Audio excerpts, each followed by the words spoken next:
간밤 뉴욕 증시 3대 지수는 AI 산업에 대한 우려가 여전히 영향을 미치면서 기술주 중심의 하락세가 나타났습니다. 이 가운데 이제 테슬라 올해 사상 최고치를 경신한 상황인데 미국 텍사스주 오스틴에서 완전 자율주행 로보택시를 시험한다는 소식까지 나오고 있죠. 네, 그렇습니다. 그간 테슬라는 오스틴에서 안전요원이나 운전자가 탑승한 상태의 로보택시를 운영해 왔는데요. 감독형이 아닌 비감독형, 완전 자율주행을 시험한다는 소식에 투자자들이 좋은 반응 보였습니다. 네, 테슬라 공식 계정에서도 차량 플릿이 무선 소프트웨어 업데이트를 통해서 활성화될 것이라고 밝혔는데요. 일론 머스크 CEO도 무인 상태 로보택시 테스트가 진행 중임을 확인해 줬습니다. 다만 최근 감독형 로보택시 차량에서 충돌 사고가 보고된 점을 두고 우려도 여전한 모습입니다. 네, 테슬라는 그간 규제 장벽과 기술적 난관으로 완전 자율주행 로보택시 운행 본격화가 미뤄졌는데요. 알파벳 산하의 웨이모가 해당 분야에서 훨씬 앞선다는 평도 듣고 있습니다. 네, 기술 잠재력은 높지만 규제 대응이나 상용화 속도 면에서는 웨이모나 다른 중국 기업들에 뒤처지면서 불확실성은 여전한 모습입니다. 완전 자율주행 테스트 성공 이후에 머스크가 어떤 놀라운 소식을 전해줄지도 지켜봐야 될 것 같습니다. 지금 보시고 계신 머니쇼는 SBS BJ과 유튜브에서 실시간 시청이 가능하고요. 국내 주식 정보 받아보실 분들은 카카오톡 채널 머니랩 추가하시기 바랍니다. 또 모든 투자 판단의 책임은 투자자분들께 있다는 점 알려드립니다. 그럼 글로벌 증시 상황부터 정리해볼까요? 최주연 아나운서 소식 전해주시죠. AI 거품론으로 위축된 투자 심리가 아직 회복되지 않은 가운데 시장은 이번 주에 나올 여러 경제 데이터를 앞둔 경계감 속에 일제히 하락했습니다. 데이터 결과에 따라서 향후 금리 경로와 산타랠리 여부가 정해질 것으로 보이면서 투자자들은 큰 베팅에 나서지 않은 것으로 보입니다. 그럼 마감상 보면 오늘 다우지수는 0.09% 하락했고요. S&P 500 지수와 나스닥 지수는 각각 0.16%, 0.59%로 하락 마감했습니다. 시총 상위 종목들 보면 일부 M7 기업들을 제외하고는 모두 하락세를 이어갔습니다. 엔비디아는 그래도 전거래일의 하락세를 만회하고자 했는데요. 주말 사이에 H200 칩에 대한 중국 기업들의 수요가 크게 늘어나면서 증산을 검토가 있다는 소식이 나오고 또 투자은행 번스타인에서는 엔비디아가 구글 칩보다 약 2년 정도의 기술 우위를 보이고 있기 때문에 시장 점유율을 쉽게 뺏기지 않을 것이라는 긍정적인 평가를 내린 덕분에 주가가 1% 가까이 올랐습니다. 다만 이 같은 분석 속의 알파벳 주가는 0.39% 하락했고요. 간밤 아이로봇을 필두로 로봇주들이 급락하면서 아마존 주가도 1.61% 내렸습니다. 시총 6위부터도 보면 브로드컴을 비롯해서 오라클 등 AI 버블론의 중심에 있는 기업들은 오늘까지도 큰 폭의 하락세를 이어갔는데요. 브로드컴은 오늘 5% 넘게 떨어지면서 지난 3거래일 동안 약 20% 하락했습니다. 그래도 테슬라가 빅테크 기업을 떠받쳤는데 주가가 3.56% 오르면서 사상 최고치 경신을 이제 목전에 두고 있습니다. 스페이스X 상장에 대한 기대감도 현재 반영이 되고 있고 전날 소셜미디어 X에 비감독형 로보택시가 주행 중인 영상이 올라간 데 대해서 머스크 CEO가 차량 내에 사람이 탑승하지 않은 형태의 테스트가 진행되고 있다고 확인하자 주가가 크게 오른 것으로 풀이됩니다. 일라이릴리도 오늘 3% 넘게 오르면서 강세 이어갔습니다. 이제 투자자들의 시선은 이번 주에 나올 지표들에 쏠려 있는데요. 이번 지표에 따라서 시장 방향성이 결정될 수 있기 때문입니다. 특히 시장은 물가지표보다는 고용보고서에 더 집중하고 있는데 포렉스닷컴은 시장은 부진한 고용 수치를 기대하고 있는데 예상보다도 더 낮게 나올 경우 연준의 금리 인하 기대감이 더 커질 수 있고 반대로 매파적인 발표가 나올 경우에는 달러 가치가 급등할 수 있다고 말했습니다. 또 일각에서는 이 지표가 산타랠리 여부와도 이어질 수 있다고 보고 있는데요. 인터랙티브 브로커스는 고용 지표가 예상보다 잘 나오면 연준이 금리를 인하할 동기가 줄어들게 되면서 산타랠리 기대가 완전히 무너질 수 있다고도 말했습니다.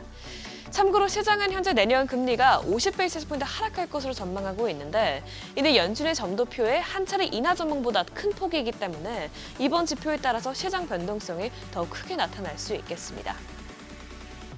다만 인플레이션 압력에 대해서는 다행히 연준위원들은 걱정을 덜고 있습니다. 파월 의장의 복심으로도 불리는 존 윌리엄스 뉴욕 연은 총재는 관세가 예상보다 물가에 영향을 미치지 않았으며 인플레이션의 상방 위험은 다소 감소했다고 평가했고요. 스티븐 바이런 연준 의사는 기조 인플레이션이 목표치에 이미 가까워졌고 앞으로 팬데믹 기간 동안 급등했었던 이 임대료 상승세가 정상화되면서 주가비가 하락하고 물가가 완화될 것으로 예상한다고 밝혔습니다. 또 수잔 콜린스 보스턴 연은 총재 역시 인플레이션이 크게 추가 상승하는 시나리오 가능성은 낮아 보인다고 설명했습니다.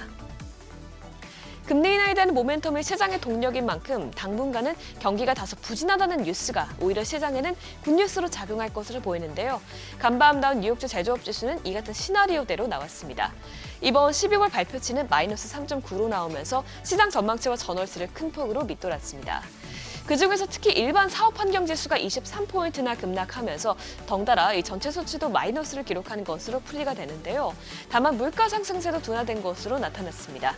지불 가격 지수는 11포인트 하락하면서 1월 이후 최저치를 기록했고요. 수입 가격 지수도 전달보다 4포인트 떨어졌습니다. 이런 가운데 월가에서는 계속해서 증시 낙관론이 나오고 있습니다. 주요 월가은행들은 내년 말까지 S&P 500 지수가 두 자릿수 상승률을 기록할 것이라고 보고 있는데 간밤 시티은행도 이 대열에 합류했습니다.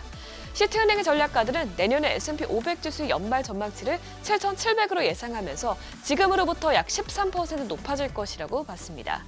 통화정책 완화에 대한 기대감이 이어지고 있고 기업들의 견조한 실적 그리고 트럼프의 OBBBA 법안에 따른 강력한 재정 부양책이 증시를 끌어올릴 것이라는 분석입니다. 다만 AI 테마와 관련해서는 AI 시장의 호황이 지속될 것이라면서도 하이퍼스케일러 기업보다는 AI 도구를 활용해서 생산성을 향상시킬 수 있는 기업에 투자 비중이 더 늘어날 것이라고 예측했는데요. 이를 보면 M7 기업보다는 실제로 AI로 인해서 수익을 내는 기업들이 내년에는 더 선방하지 않을까 싶습니다. 오늘 뉴욕 제조업 지수가 부진하게 나오고 내일 나올 고용보고서 수치도 대체로 약할 것으로 전망이 되면서 국채금리는 전거래일의 상승분을 일부 반납했는데요. 간밤 10년물 금리와 2년물 금리 모두 0.02%포인트 하락했습니다. 금값은 다시 사상 최고치에 근접하고 있습니다. 연준이 세 차례 연속 금리를 내리고 트럼프 대통령의 입맛에 맞는 연준 의장이 선출될 것으로 보이면서 내년에도 금리가 크게 하락할 것으로 기대가 되자 금값이 고공행진하고 있는 건데요. 금 선물은 오늘도 0.3% 오르면서 이제 온스당 4,341달러에서 거래가 되고 있습니다. 국제유가는 오늘까지도 3거래일 연속으로 하락했습니다. 젤렌스키 우크라이나 대통령이 미국과의 이 우크라이나 종전 협상에 대해서 대화가 생산적이었다고 밝히고 세계 최대 원유 수입국인 중국의 경기 둔화 우려로 공급 과잉 관측에 무게가 실린 영향인데요. 간밤 WTI와 브렌트유는 모두 1% 넘게 내렸습니다. 지금까지 굿모닝 마켓이었습니다.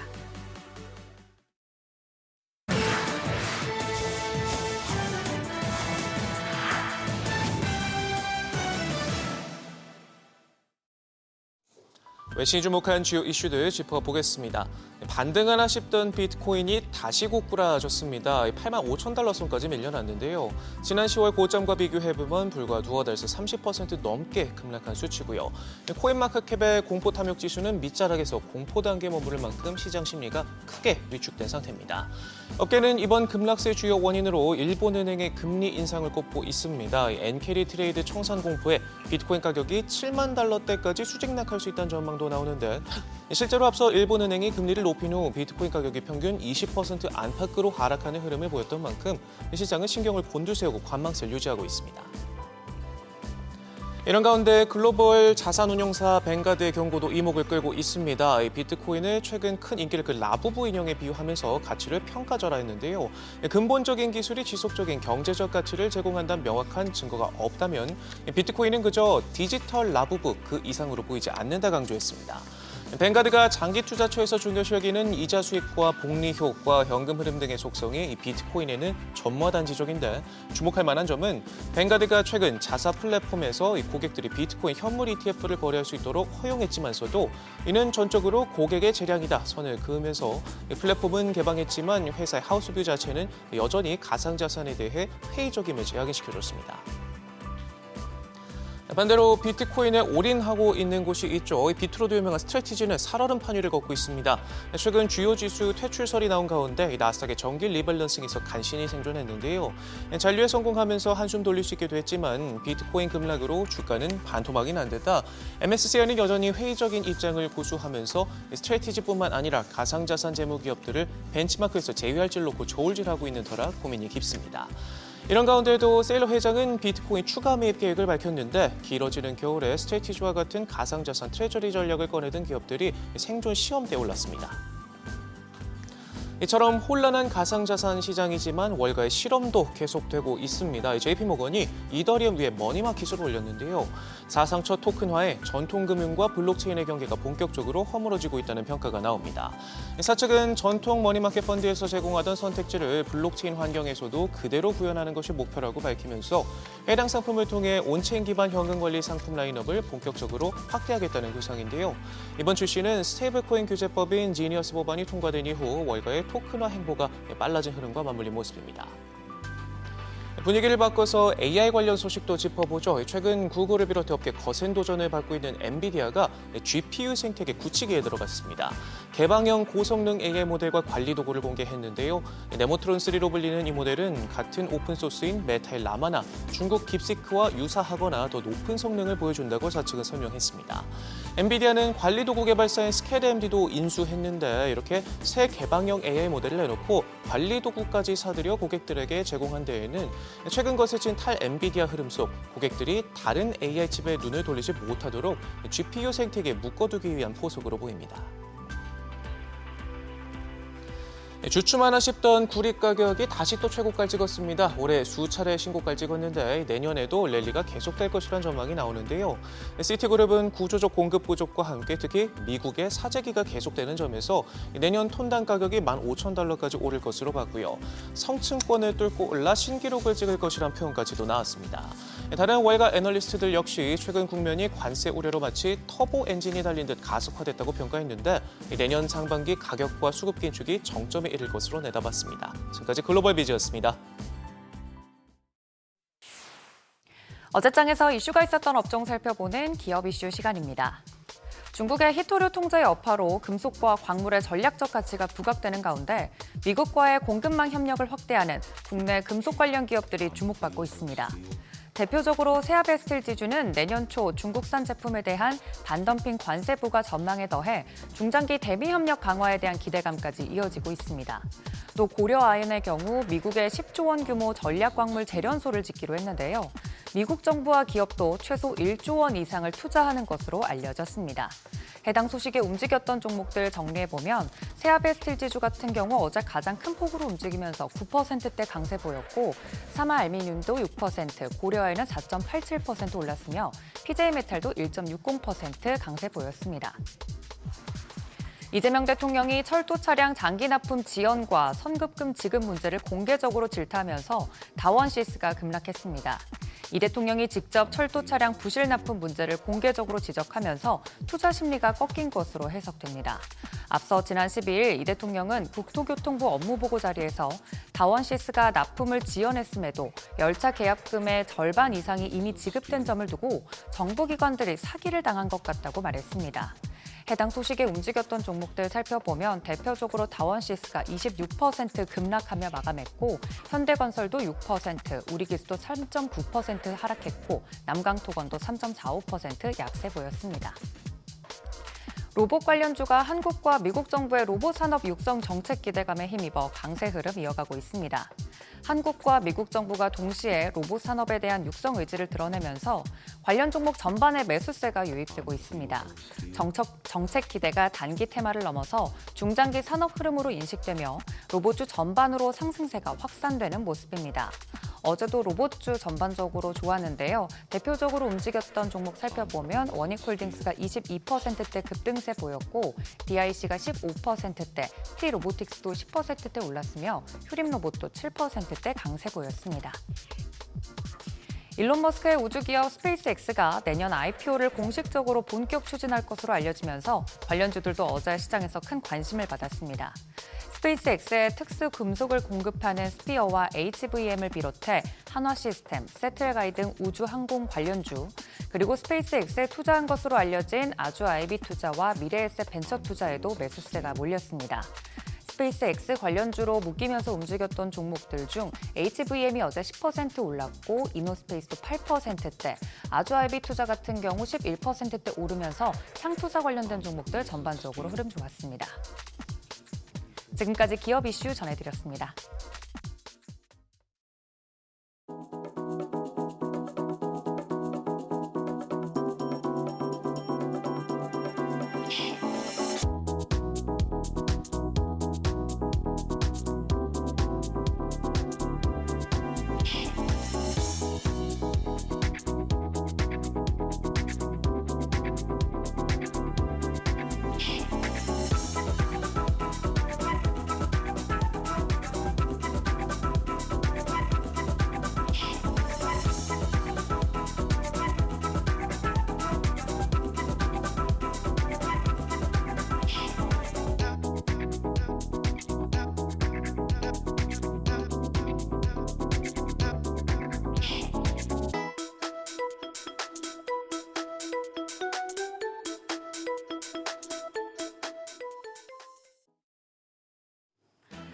코스피가 반등 하루 만에 다시 하락했습니다. AI 거품론이 좀처럼 꺼지지 않고 있습니다. 지난달보다는 AI 거품 논란이 국내 증시에 미치는 타격이 살짝 줄어들긴 했습니다만 여전히 투자자들은 AI에 불안감을 가지고 있는 것으로 보입니다. AI 반도체 섹터 대형주가 부진한 사이에 제약 바이오주 등으로 자금이 옮겨가는 모습이었는데요. 뉴욕 증시에서 AI 관련주 약세가 계속되는 가운데 우리 시장에서도 자금 이동이 이어질지 어제장 복귀하면서 오늘장 투자 포인트 체크하시죠. 코스피 어제 1.8% 넘게 급락하면서 4,090선이었습니다. 반도체 대형주가 지수 하락을 야기했습니다. 반면 코스닥은 크게 빠지면서 출발했지만 제약 바이오와 엔터주가 선방하며 0.2% 가까이 상승하며 마감했습니다.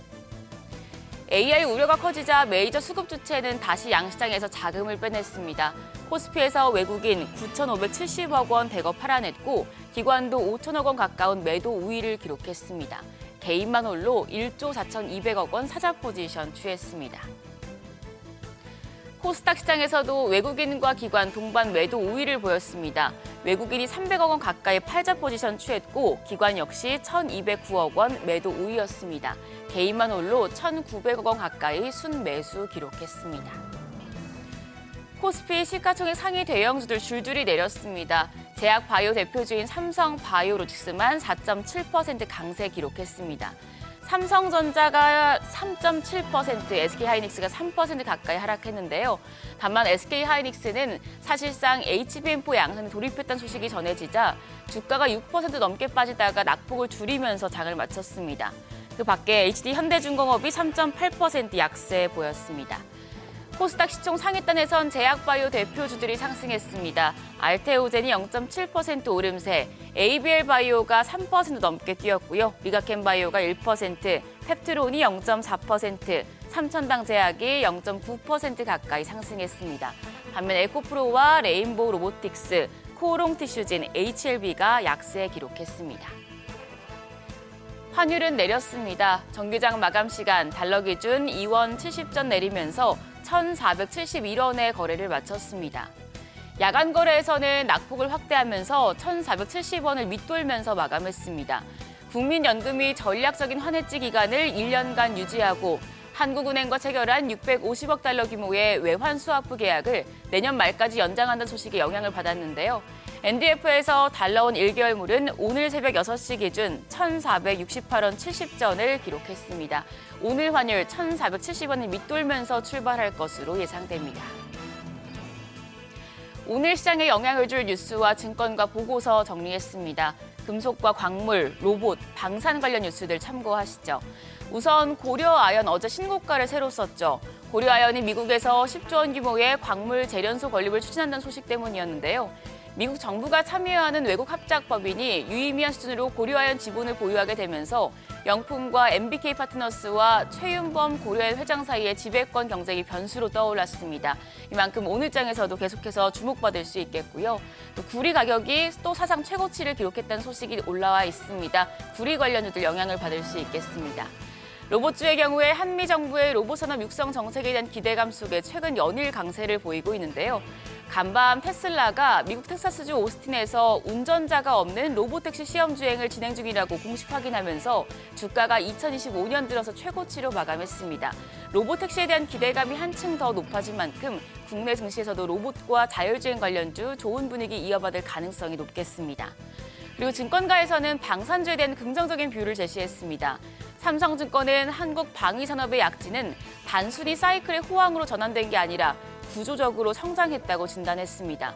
국내 대형사들의 잔고가 이미 이들의 4년치 매출에 해당하고 추가 수주도 진행 중인데 이 현금을 활용해서 미래사업 투자를 진행하고 있기 때문에 방산기업들의 성장은 오래도록 이어질 것이라고 밝혔습니다. 업황에 대한 우려가 크지 않은 편이라며 LRG 넥스원과 한화 에어로스페이스, 현대로템, 한국항공우주에 대해서 모두 매수 의견을 제시했습니다. 참고하시죠. 일정입니다. 한국은행 11월 금통위 의사록이 공개되고요. 미국의 11월 고용 보고서를 포함해서 여러 경제 지표들이 동시에 발표됩니다. 한편 인공지능 인프라 서비스 기업인 아크릴이 코스닥 시장에 상장합니다. AI 관련주들 부진한 가운데 이 아크릴 어떤 성적표를 받아들지 주목되고 있습니다. 어제 시간의 거래에서는 로봇주가 강세 이어갔습니다. 오늘 테슬라발 호재도 있기 때문에 관련주 상승세 이어질지 지켜보셔야겠습니다. 그럼 프리마켓 통해서 개장 분위기 가늠해 보시죠. 간밤 뉴욕 증시 여전히 AI 회피 심리가 강한 모습이었는데요. 일단 국내 증시 지금 유가증권 시장 1위부터 6위까지 보시면 혼조세입니다. 삼성전자는 0.3% 추가적인 약세, 거래가 104,500원이고요. LG에너지솔루션이 강보합권, 삼성바이오로직스가 2.3% 추가적으로 오릅니다. 현대차가 1% 반등하며 거래가 296,500원, HD현대중공업은 보합입니다. 코스닥 시총 1위부터 6위까지도 확인하시죠. 에코프로비엠 제외하고 나머지 종목들은 상승합니다. 제약 바이오 쪽 오늘도 강한 모습인데요. 알테오젠이 0.23% 오름세로 43만 7천 원, 에코프로비엠은 0.2% 약세, 거래가 17만 9,300원이고요. 에이벨 바이오가 0.6% 상승하며 19만 7천 원, 레인보우 로보틱스 0.4% 반등합니다. 48만 500원에 거래되고 있고요. 리가켄 바이오가 0.5% 강세로 17만 8,800원, 펩트론이 3.3% 뜁니다. 간밤에 일라릴리가 비만 치료제 관련해가지고 주가가 상승하기도 했었는데 펩트론 현재 거래가 27만 8,500원으로 집계되고 있습니다. 어제 국내 증시 대형주보다는 중소형주 그리고 반도체보다는 제약 바이오 쪽으로 투심이 이동하는 모습이었는데요. 오늘도 이런 흐름 이어질지 체크하셔야겠습니다. 지금까지 어제장 오늘장이었습니다.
현재 시각 8시 24분 향해 갑니다. 지금 보시고 계신 머니쇼는 SBS BJ과 유튜브에서 실시간 시청이 가능합니다. 또 다양한 주식 정보 원하시는 분들은 카카오톡 채널에서 머니랩 검색하셔서 친구 추가하시면 됩니다.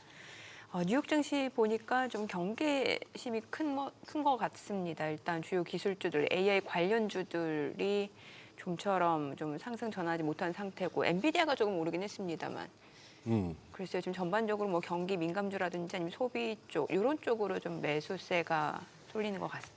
예. 어제 뭐 업종별 지수 보니까 그래도 한 8개 업종 오르고 네. 한 3개 정도가 빠지던데 S&P 500이 11개 업종으로 네. 분류되니까 다만 이제 조금 그 빅테크 쪽들이 아직까지 이제 힘을 못 쓰니까 그거 하고 그리고 어제 또 이제 힘들어졌다 싶은 게 네. 이제 지수선물 흐름하고 또 거꾸로 간다기보다도 지수선물 흐름으로 완전 그날 장을 갖다가 확신할 수 없게 됐다는 거 미국도 네네. 우리 마치 동시효과하고 장 그렇죠. 열렸을 때 개장초 흐름하고 또 장 마감 분위기 달라지듯이 네네. 이러면 시장 어려워지는데 싶은 생각이 들어서 연말이라서 또 장이 얇아서 그런가 싶기도 하고 그나저나 연말이라서 그러나 오늘 왜 이렇게 피곤해 보이세요? 저요? 목소리도 갈라지고 아 달리셨구나. 아니에요. 아니에요? 아니에요. 가끔 이제 컨디션이 컨디션이 네, 나이가 좀 드니까 이제 오락가락 할 때가 있더라고요. 듣는 사람 민망하네. 아니. 나는 그러면 어떻게 되는 거예요? 아니요. 그러니까 제 기준. 그래요. 네. 자, 오늘 우리 함께 해주실 분 네. 소개하겠습니다. LS증권 염승환 이사 함께합니다. 어서 오세요. 어서 오세요, 염이사님. 아침부터 상암 오시느라 고생하셨죠? 아유, 아닙니다. 덕분에 운동도 좀 하고. 운동도 좀 하고. 러닝을 하셨구나. 네네. 아니 지금 뭘 그렇게 열심히 보세요? 첫 뭐 질문도 안 이것저것 나갔는데. 지금 네. 아침에 워낙 이게 이슈들이 많으니까 그냥 뭐 있나 좀 보고 있는 거죠. 뭐 있나 네. 보시죠. 예. 그래 지금 저 최근 한 며칠은 뭐 단연 오라클, 브로드컴 뭐 이걸로 그냥 어제도 뉴욕장은 그 여파가 이어지는 것 같던데요. 네, 맞습니다. 이거 어떻게 길게 간다고 보세요? 아니면 뭐 그냥 일시적인 뭐 조정 정도로 보십니까? 저는 뭐 이게 일시적이냐 기준이 어딘지는 좀 애매한데 네. 보통 이렇게 이제 과거 강세장에서도 이렇게 한 4, 5개월 지금 나스닥이 제가 7개월 연속 오른 걸로 알거든요. 맞아요. 네. 올랐다가 이제 11월부터 좀 빠졌는데 예. 그러면 보통 한 2-3달 쉬는 게 정상이에요. 지극히 정상이기 때문에 과거에도 그러면서 이제 고점을 넘겼거든요. 그래서 지금 11월부터 빠졌잖아요. 네. 11, 12, 1월. 1월까지 뭐 빠져도 뭐 그거 되게 이상한 것도 아니고 아주 좋은 조정이다 저는 그렇게 보고 있고 사실 제가 금요일 날 이제 미국 증시가 좀 많이 빠졌는데 이제 네. 그거 보면서 느낀 건 AI에 대해서 좀 투자들이 좀 되게 피곤해하는 것 같아요. 사실 뭐 제가 봤을 때 오라클도 큰 문제 없어 보이고 사실 이건 오라클의 잘못이 아니라 아니 2년 후에 데이터 센터 지어지고 그때 돈 벌지 아닐지 그때 가서 판가름 해야 되거든요. 사실 지금 알 수도 없어요. 뭐 오라클 CEO가 증명할 방법도 없거든요. 예. 근데 시장은 이제 높은 잣대를 들이내미는 거죠. 너 그래서 많이 오른 거 아니야? 예. 근데 왜 안 보여줘? 예, 이런 이제 지금 상황이죠. 이제 브로드컴도 사실 뭐 이익률 둔화된다고는 하지만 사실 지금 매출 성장이나 이런 거 보면 사실 이렇게 성장하는 산업에서는 이익률보다 중요한 게 매출이거든요. 아, 네. 매출 성장이 계속 나와야 돼요. 매출 성장률. 예. 왜냐면 아시겠지만 쿠팡도 그랬잖아요. 옛날에 이익 그렇게 안 나오는데 매출은 그냥 폭발적으로 늘었거든요. 네. 네. 그러면서 시장은 이제 먹어버렸죠. 예. 그리고 이제 플랫폼화 된 건데 AI가 이제 초기 단계이기 때문에 근데 그런 것들을 시장이 지금 인내를 왜 못하냐면 그래서 너네 그 3년 동안 200% 올랐잖아. 좀 쉬어라. 그리고 좀 다른 데로 숨 좀 돌리자. 그래서 바이오 강하고 코카콜라 강하고 지금 뭐 테슬라는 사실은 좀 오래 소외받은 기업인데 네. 테슬라 이제 로보택시라는 좀 기대감이 새로 붙었잖아요. 그러니까 이제 너는 좀 논외로 해라. 너는 좀 봐줄게. 약간 이제 이런 스타일이에요 지금. 예. 그래서 우리나라 시장도 좀 최근에 보면 어제 보셨겠지만 AI 관련된 기업은 다 빼버렸어요. 근데 코스닥은 또 올라버렸잖아요. 그러니까 시장이 이게 이제 나빠졌다가 아니라 네. 주도주 좀 쉬면서 좀 못 오른 기업들이 뭐 12월이나 1월까지 좀 순환매 돌면서 좀 이렇게 좀 약간 색깔이 변하는 그런 장으로 보셔야지 이걸 뭐 하락장이 시작됐다 이렇게 보는 건 저는 아니라고 생각을 하고 있습니다. 그 순환매 성격은 우리나라에서도 지금 진행 중인 것 맞습니다. 같은데. 네, 맞습니다. 그죠? 네. 그러면 그냥 섹터 간에 좀 키 맞추기 정도로 네, 이해를 맞습니다. 하면 네, 되는 거예요. 네, 맞습니다. 그동안 뭐 AI 관련주라든지 빅테크주 너무 올라서 이제 포트폴리오 없으셨던 분들은 어떻게 좀 지금 기회로 좀 볼 수도 있는 시점인가요? 그죠. 이거를 뭐 급하게 하실 필요는 없는데 네. 뭐 최대 한 1월까지거든요. 그래서 1월 말이 그 FMCA가 있어요. 네네. 1월 29일인가. 그때까지는 좀 이렇게 뭐 출렁일 것 같아요. 그래서 이렇게 출렁일 때도 한 번씩 반등 나오잖아요. 강하게. 네, 네. 그럴 때 쫓아가지 마시고 이제 금요일처럼 확확 빠져줄 때 그럴 예. 때 좀 모아 가시면 내년 봄에는 또 굉장히 좀 괜찮은 좀 결과가 나오지 않겠냐 이렇게 생각은 하고 있습니다. 그럼 금요일처럼 한번 그런 좀 큰 변동폭이 있는 조정이 또 올 수도 있다는 거예요? 계속 올 수도 있죠. 그러니까 몇 번? 올랐다가 이렇게 네. 보통 이제 바닥 다지기라 그러는데 네네. 튀었다가 또 바닥 다지고 그래서 나스닥도 뭐 전저점 우리나라로 따지면 3,830이 전저점이거든요. 그러니까 한국도 그냥 좀 마음 편하게 저는 3,900까지 열어놓는 것도 괜찮다고 생각을 해요. 3,900 정도. 그 언저리에서 전 지지받고 다시 좀 이렇게 레벨업해서 전고 좀 돌파하지 않겠냐. 근데 그 기간이 최소 2달에서 3개월 정도 걸리는 거죠. 11월부터 따지면. 그래서 빨리 끝나면 이번 달에 끝나면 좋죠, 당연히. 좋은데 그러려면 좀 뭔가 모멘텀은 좀 있어야 되니까. 그래서 그렇게 좀 여유를 가지시고 하시는 게 낫지 않나 싶어요. 우리 영 미사님 왜 이렇게 무서워지셨지? 저 무서운 얘기를 어쩜 저렇게 무덤덤하게 말씀하시지? 아니 크게 무서운 게 아니라 11월에도 기억하시겠지만 3,800 이렇게 팍 빠질 때 투자하신 분들은 기분 좋았잖아요. 4,160까지 갔으니까. 그렇죠, 그때. 근데 그거를 기회로 활용하실 줄 아셔야 되는데 언제까지 우리가 투자할 때 맨날 상승장만 외치겠어요. 네, 그럼 올라갈 때마다 맨날 쫓아가야 되는데 그런 전략은 바람직하지 않고요. 항상 저는 말씀드리는 게 이렇게 좀 급락하면 무섭죠. 무섭지만 주식시장은 항상 급락과 급등을 반복하면서 가기 때문에 중요한 거는 방향만 안 바뀌면 돼요. 큰 방향이 상승이면 이렇게 좀 조정이 나오면 그거를 너무 뭐 매일매일 그러면 빠질 때마다 스트레스 받으면 주식 하시면 안 되죠, 그분들은. 그래서 좀 여유를 가지시면 좋을 것 같습니다. 아니 우리 지금 시청자분께서 이렇게 채팅창에 올리신 글을 보다 보니까 이거 안 그래도 한번 좀 확인하고 갔으면 싶은데 여미사님 보고 이제 저 패널 분 AI 광고에 많이 뜨시던데 아니 저도 많이 그거 하던데 아니 연미사님 뭐 그렇게 뭐 형편이 어려우셔 뭐 제 단톡방에 들어오시면 뭐 어쩌고 저쩌고 뭐 이런 게 매번 뜨던데 요즘 그거 하고 계세요? 누가 AI로 만들어서 하는 또 것 같아요. 사칭 당하시는구만. 아마 다 해외에서 하는 것 같아요. 해외에서. 그러니까 저희도 이제 회사에서 신고들이 많이 오니까 저희 회사에도 전담 팀이 하나 있어요. 네. 그런 것만 이제 네. 계속 이제 잡아내는. 근데 뭐 방법이 없어요. 방법이 없어요. 경찰서에 신고를 해도 딱히 아니 방법도 근데 이게 없고. 의외로 피해가 좀 있더라고요. 아니, 실제로 실제 피해가 있어요. 피해 보신 발생해. 분들이 찾아오세요. 네. 저도 한번 만나뵌 적도 있고. 돈을 뺄 수가 없다는데. 그냥 돈을 이게 넘기신 거예요, 그냥. 그쪽으로 네. 주고 나서는 어떻게 돈을 찾아올 방법이 없다고 하던데. 맞아요. 그러니까 네. 저라고 생각하고 그냥 이 돈을 줘버린 거죠. 저를 AI로 완전히 음성까지 그대로. 음성도 아주 흡사해요. 예. 근데 뭐 아시겠지만 저도 방송에서 제가 뭐 밴드나 카톡 통해서 모집하는 거는 불법이기 때문에 네. 많이 말씀을 드려도 네. 사실 그 방송이 전달되는지는 제가 알 방법이 없잖아요. 그렇죠. 이제 예. 그러다 보니까 그걸 또 뭐 못 보신 분들도 계시겠죠. 그래서 진짜라고 또 생각하고 이렇게 하시는 분들도 계시는데 좀 각별히 주의하셨으면 좋겠고 이게 어떻게 그렇게 만약에 넘기시면 이걸 뭐 찾을 방법이 어쩌면 딱히 입 모양이나 제스는 다 다른데 대사는 다 똑같아요. 네, 방송을 딴 거죠. 연미사님이나 네, 맞습니다. 안유아 교수님이나 네. 왜 제 단톡방에는 안 나갈까요 하고 왜 제 단톡방에는 안 들어가 대사가 똑같더라고. 그거 한두 번 당하면 알 텐데 네. 그걸 당하시는 분들이 있다는 게 그러네요. 매번 하는 말씀입니다. 매번 이런 얘기 나올 때마다 제가 하는 얘기입니다만 저는 가끔 좀 서운해요. 왜 나는 사칭 안 당하나. 아, 그러시. 허접해서 그런가. 원하세요? 참네.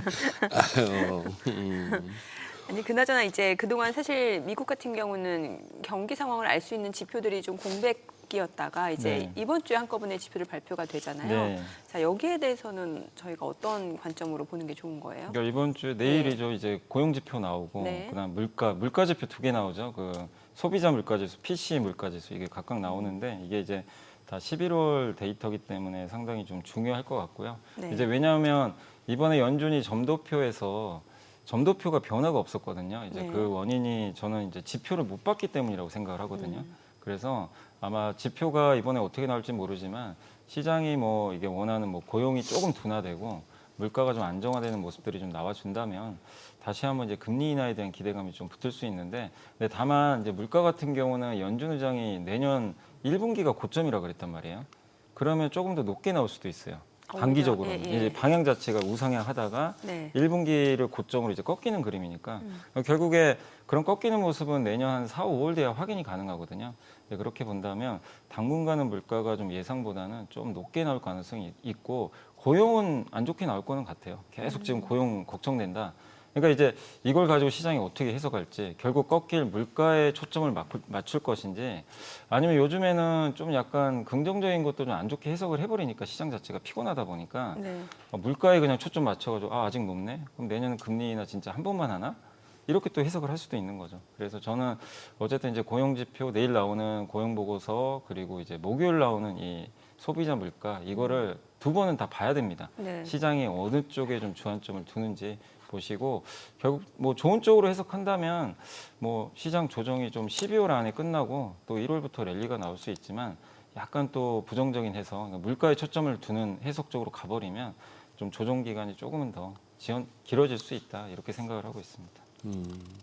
근데 지금 이 와중에 지금 테슬라는 뭐 금년 들어서는 고점이고 사상 최고치라 해봐야 488불이니까 얼마 남지는 않았는데, 테슬라는 지금 어떻게 그 주가 흐름이 뭐 납득이 되세요? 사실 펀더멘탈로 보면 납득은 안 가죠. 펀더멘탈은 펀더멘탈로는? 꺾여요. 지금 전기차가 안 팔려요. 그러니까 네, 미국에서도 판매량이 뭐 마이너스 20% 네. 이상 막 급감하니까, 네. 그러니까 그렇게 실적만 따지면 빠져야 정상이겠죠. 뭐 우리가 아는 상식으로는. 근데 주가는 EPS 곱하기 PER이기 때문에 EPS가 꺾인다고 해도 PER이 올라가면 올라가 버리잖아요. PER. PER은 결국 인기도거든요. 사람들의 네. 기대감. 아, 나 테슬라 비싼 거 나도 안다. PER 200배. 근데 사겠다는 거잖아요, 지금. 그만큼 그 욕구를 자극하는 뭔가 스토리가 생긴 거죠. 이제 그게 결국 피지컬 AI라 그러잖아요. 예. 그러니까 지금 시장을 딱 미국도 이렇게 딱 AI를 두 갈래로 가르면 AI 인프라는 피곤해요. 뭐 반도체, 전력기기, 원전 여기 다 피곤합니다. 지금 너무 올라서. 피곤하다. 네, 근데 피지컬 AI는 얼마 전에 미국에서 로봇 내년에 행정명령 발표하겠다. 이런 얘기도 나오고 거기다 이제 로보택시가 사업이 지금 오늘도 나온 게 이제 감독관이 없는 거죠. 앞에 사실 한 명 타고 있잖아요. 지금 테슬라. 근데 그 감독관 없는 이제 무감독 로보택시가 이제 텍사스에서 시작을 했대요. 테스트를. 그러니까 이거 생각보다 좀 빨리 진행되는구나. 그러니까 이제 시장에서는 어차피 전기차 안 팔리는 거 이제 다 아는 사실이니까 이거보다 이 새로운 어떤 이벤트에 좀 집중을 하면서 AI 인프라 투자했던 분들도 약간 테슬라 쪽으로 한번 가볼까? 피지컬 AI 이렇게 이제 이동하는 수급까지 잡히면서 테슬라가 좀 올라가는 거 아닌가? 그래서 사실은 펀더멘털이 안 좋기 때문에 이런 또 스토리텔링이 또 갑자기 반대로 가버리면 주가가 급나갈 수도 있지만 어쨌든 지금의 AI에서는 가장 돋보이는 게 피지컬 AI이고 피지컬 AI에서는 사실 테슬라 외에는 딱히 뭔가 대안이 없어요. 예, 미국 내에서 찾아봐도 엔비디아도 이쪽 사업을 하는 건 맞는데 엔비디아는 양쪽에 다 걸쳐 있는데 네. 그래도 AI 인프라 비중이 훨씬 높잖아요. 그래서 지금 테슬라가 약간 어떻게 보면 이런 분위기가 오히려 테슬라한테 호재가 돼가지고 더 좀 약간 스포트라이트를 받는 거 아닌가. 저는 그렇게 좀 생각을 하고 있습니다. 피지컬 AI, 그러니까 특히나 이제 트럼프 같은 경우는 이제 로봇 산업에 대해서 육성을 하겠다. 네. 그러니까 정책적인 모멘텀까지 더해지면서 그쪽으로 이제 지금 관심이 쏠리고 있다는 말씀 주셨는데 이게 그러면은 국내 증시 쪽에서도 좀 같이 생각해 볼 수 있는 부분인가요?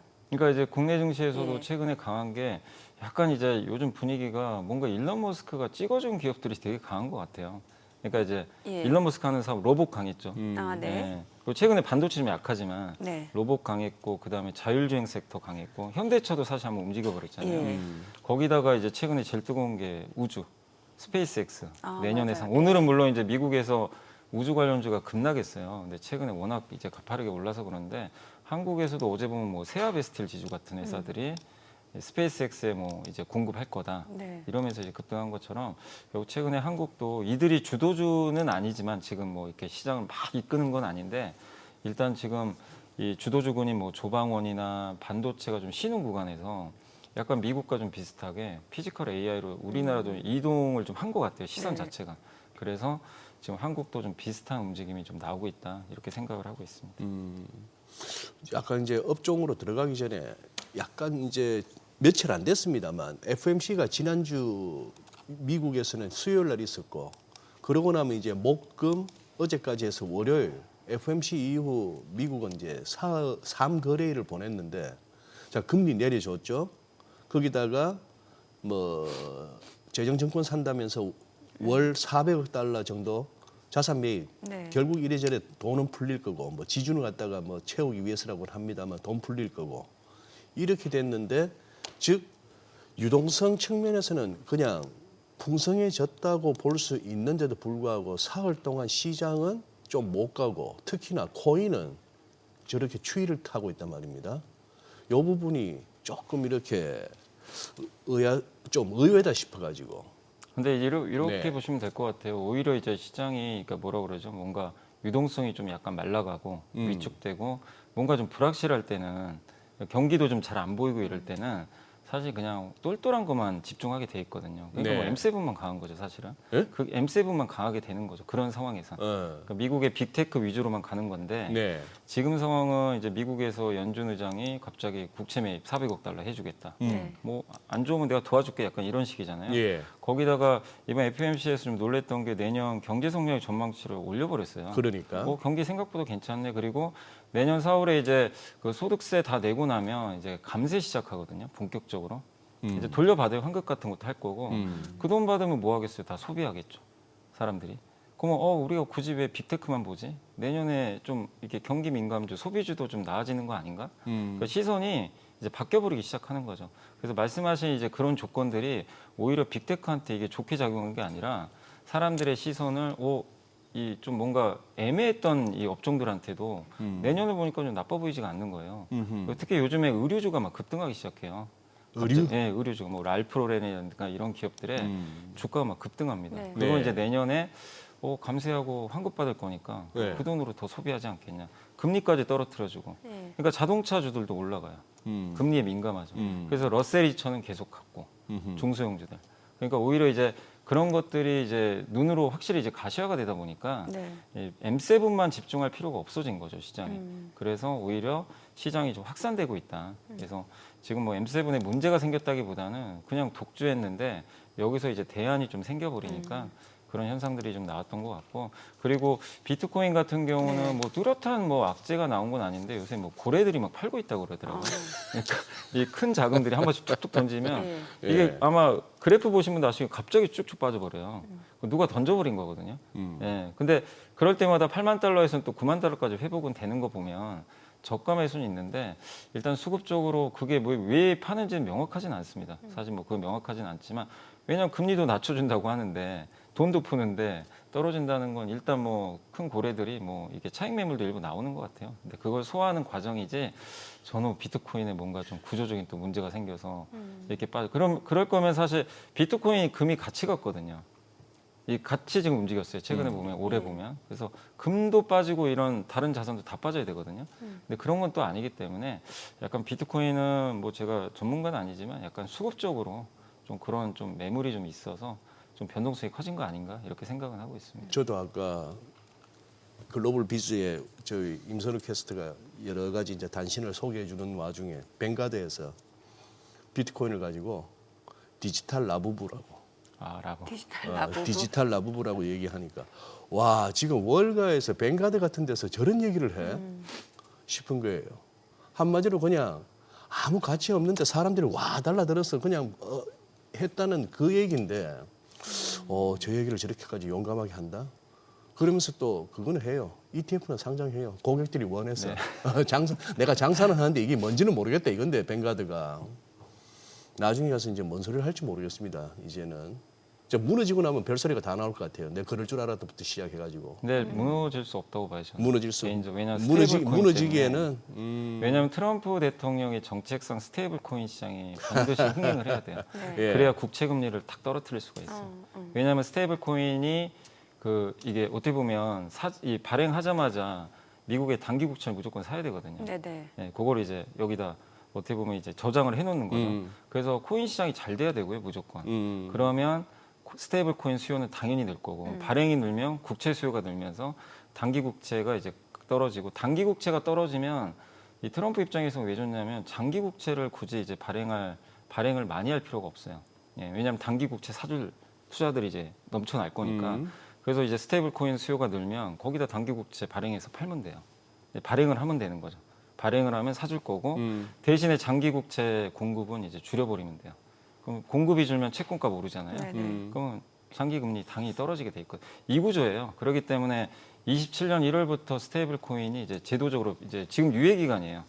시행이 되기 때문에. 그럼 언제부터요? 27년 1월부터. 내년도 아니고 후내년? 네, 그러니까 지금 1년 동안 제도를 만들어야 돼요. 1년 어떻게 동안? 유통시키고 법은 통과시켜놨어요. 네. 근데 그게 제도가 안 됐는데 할 수가 없어서 그래서 아마 내년 하반기 정도 돼서 이제 그런 유예 기간이 이제 다가오면 다시 저는 암호화폐 시장도 한번 좀 굉장히 좀 뜨겁게 움직이지 않겠냐.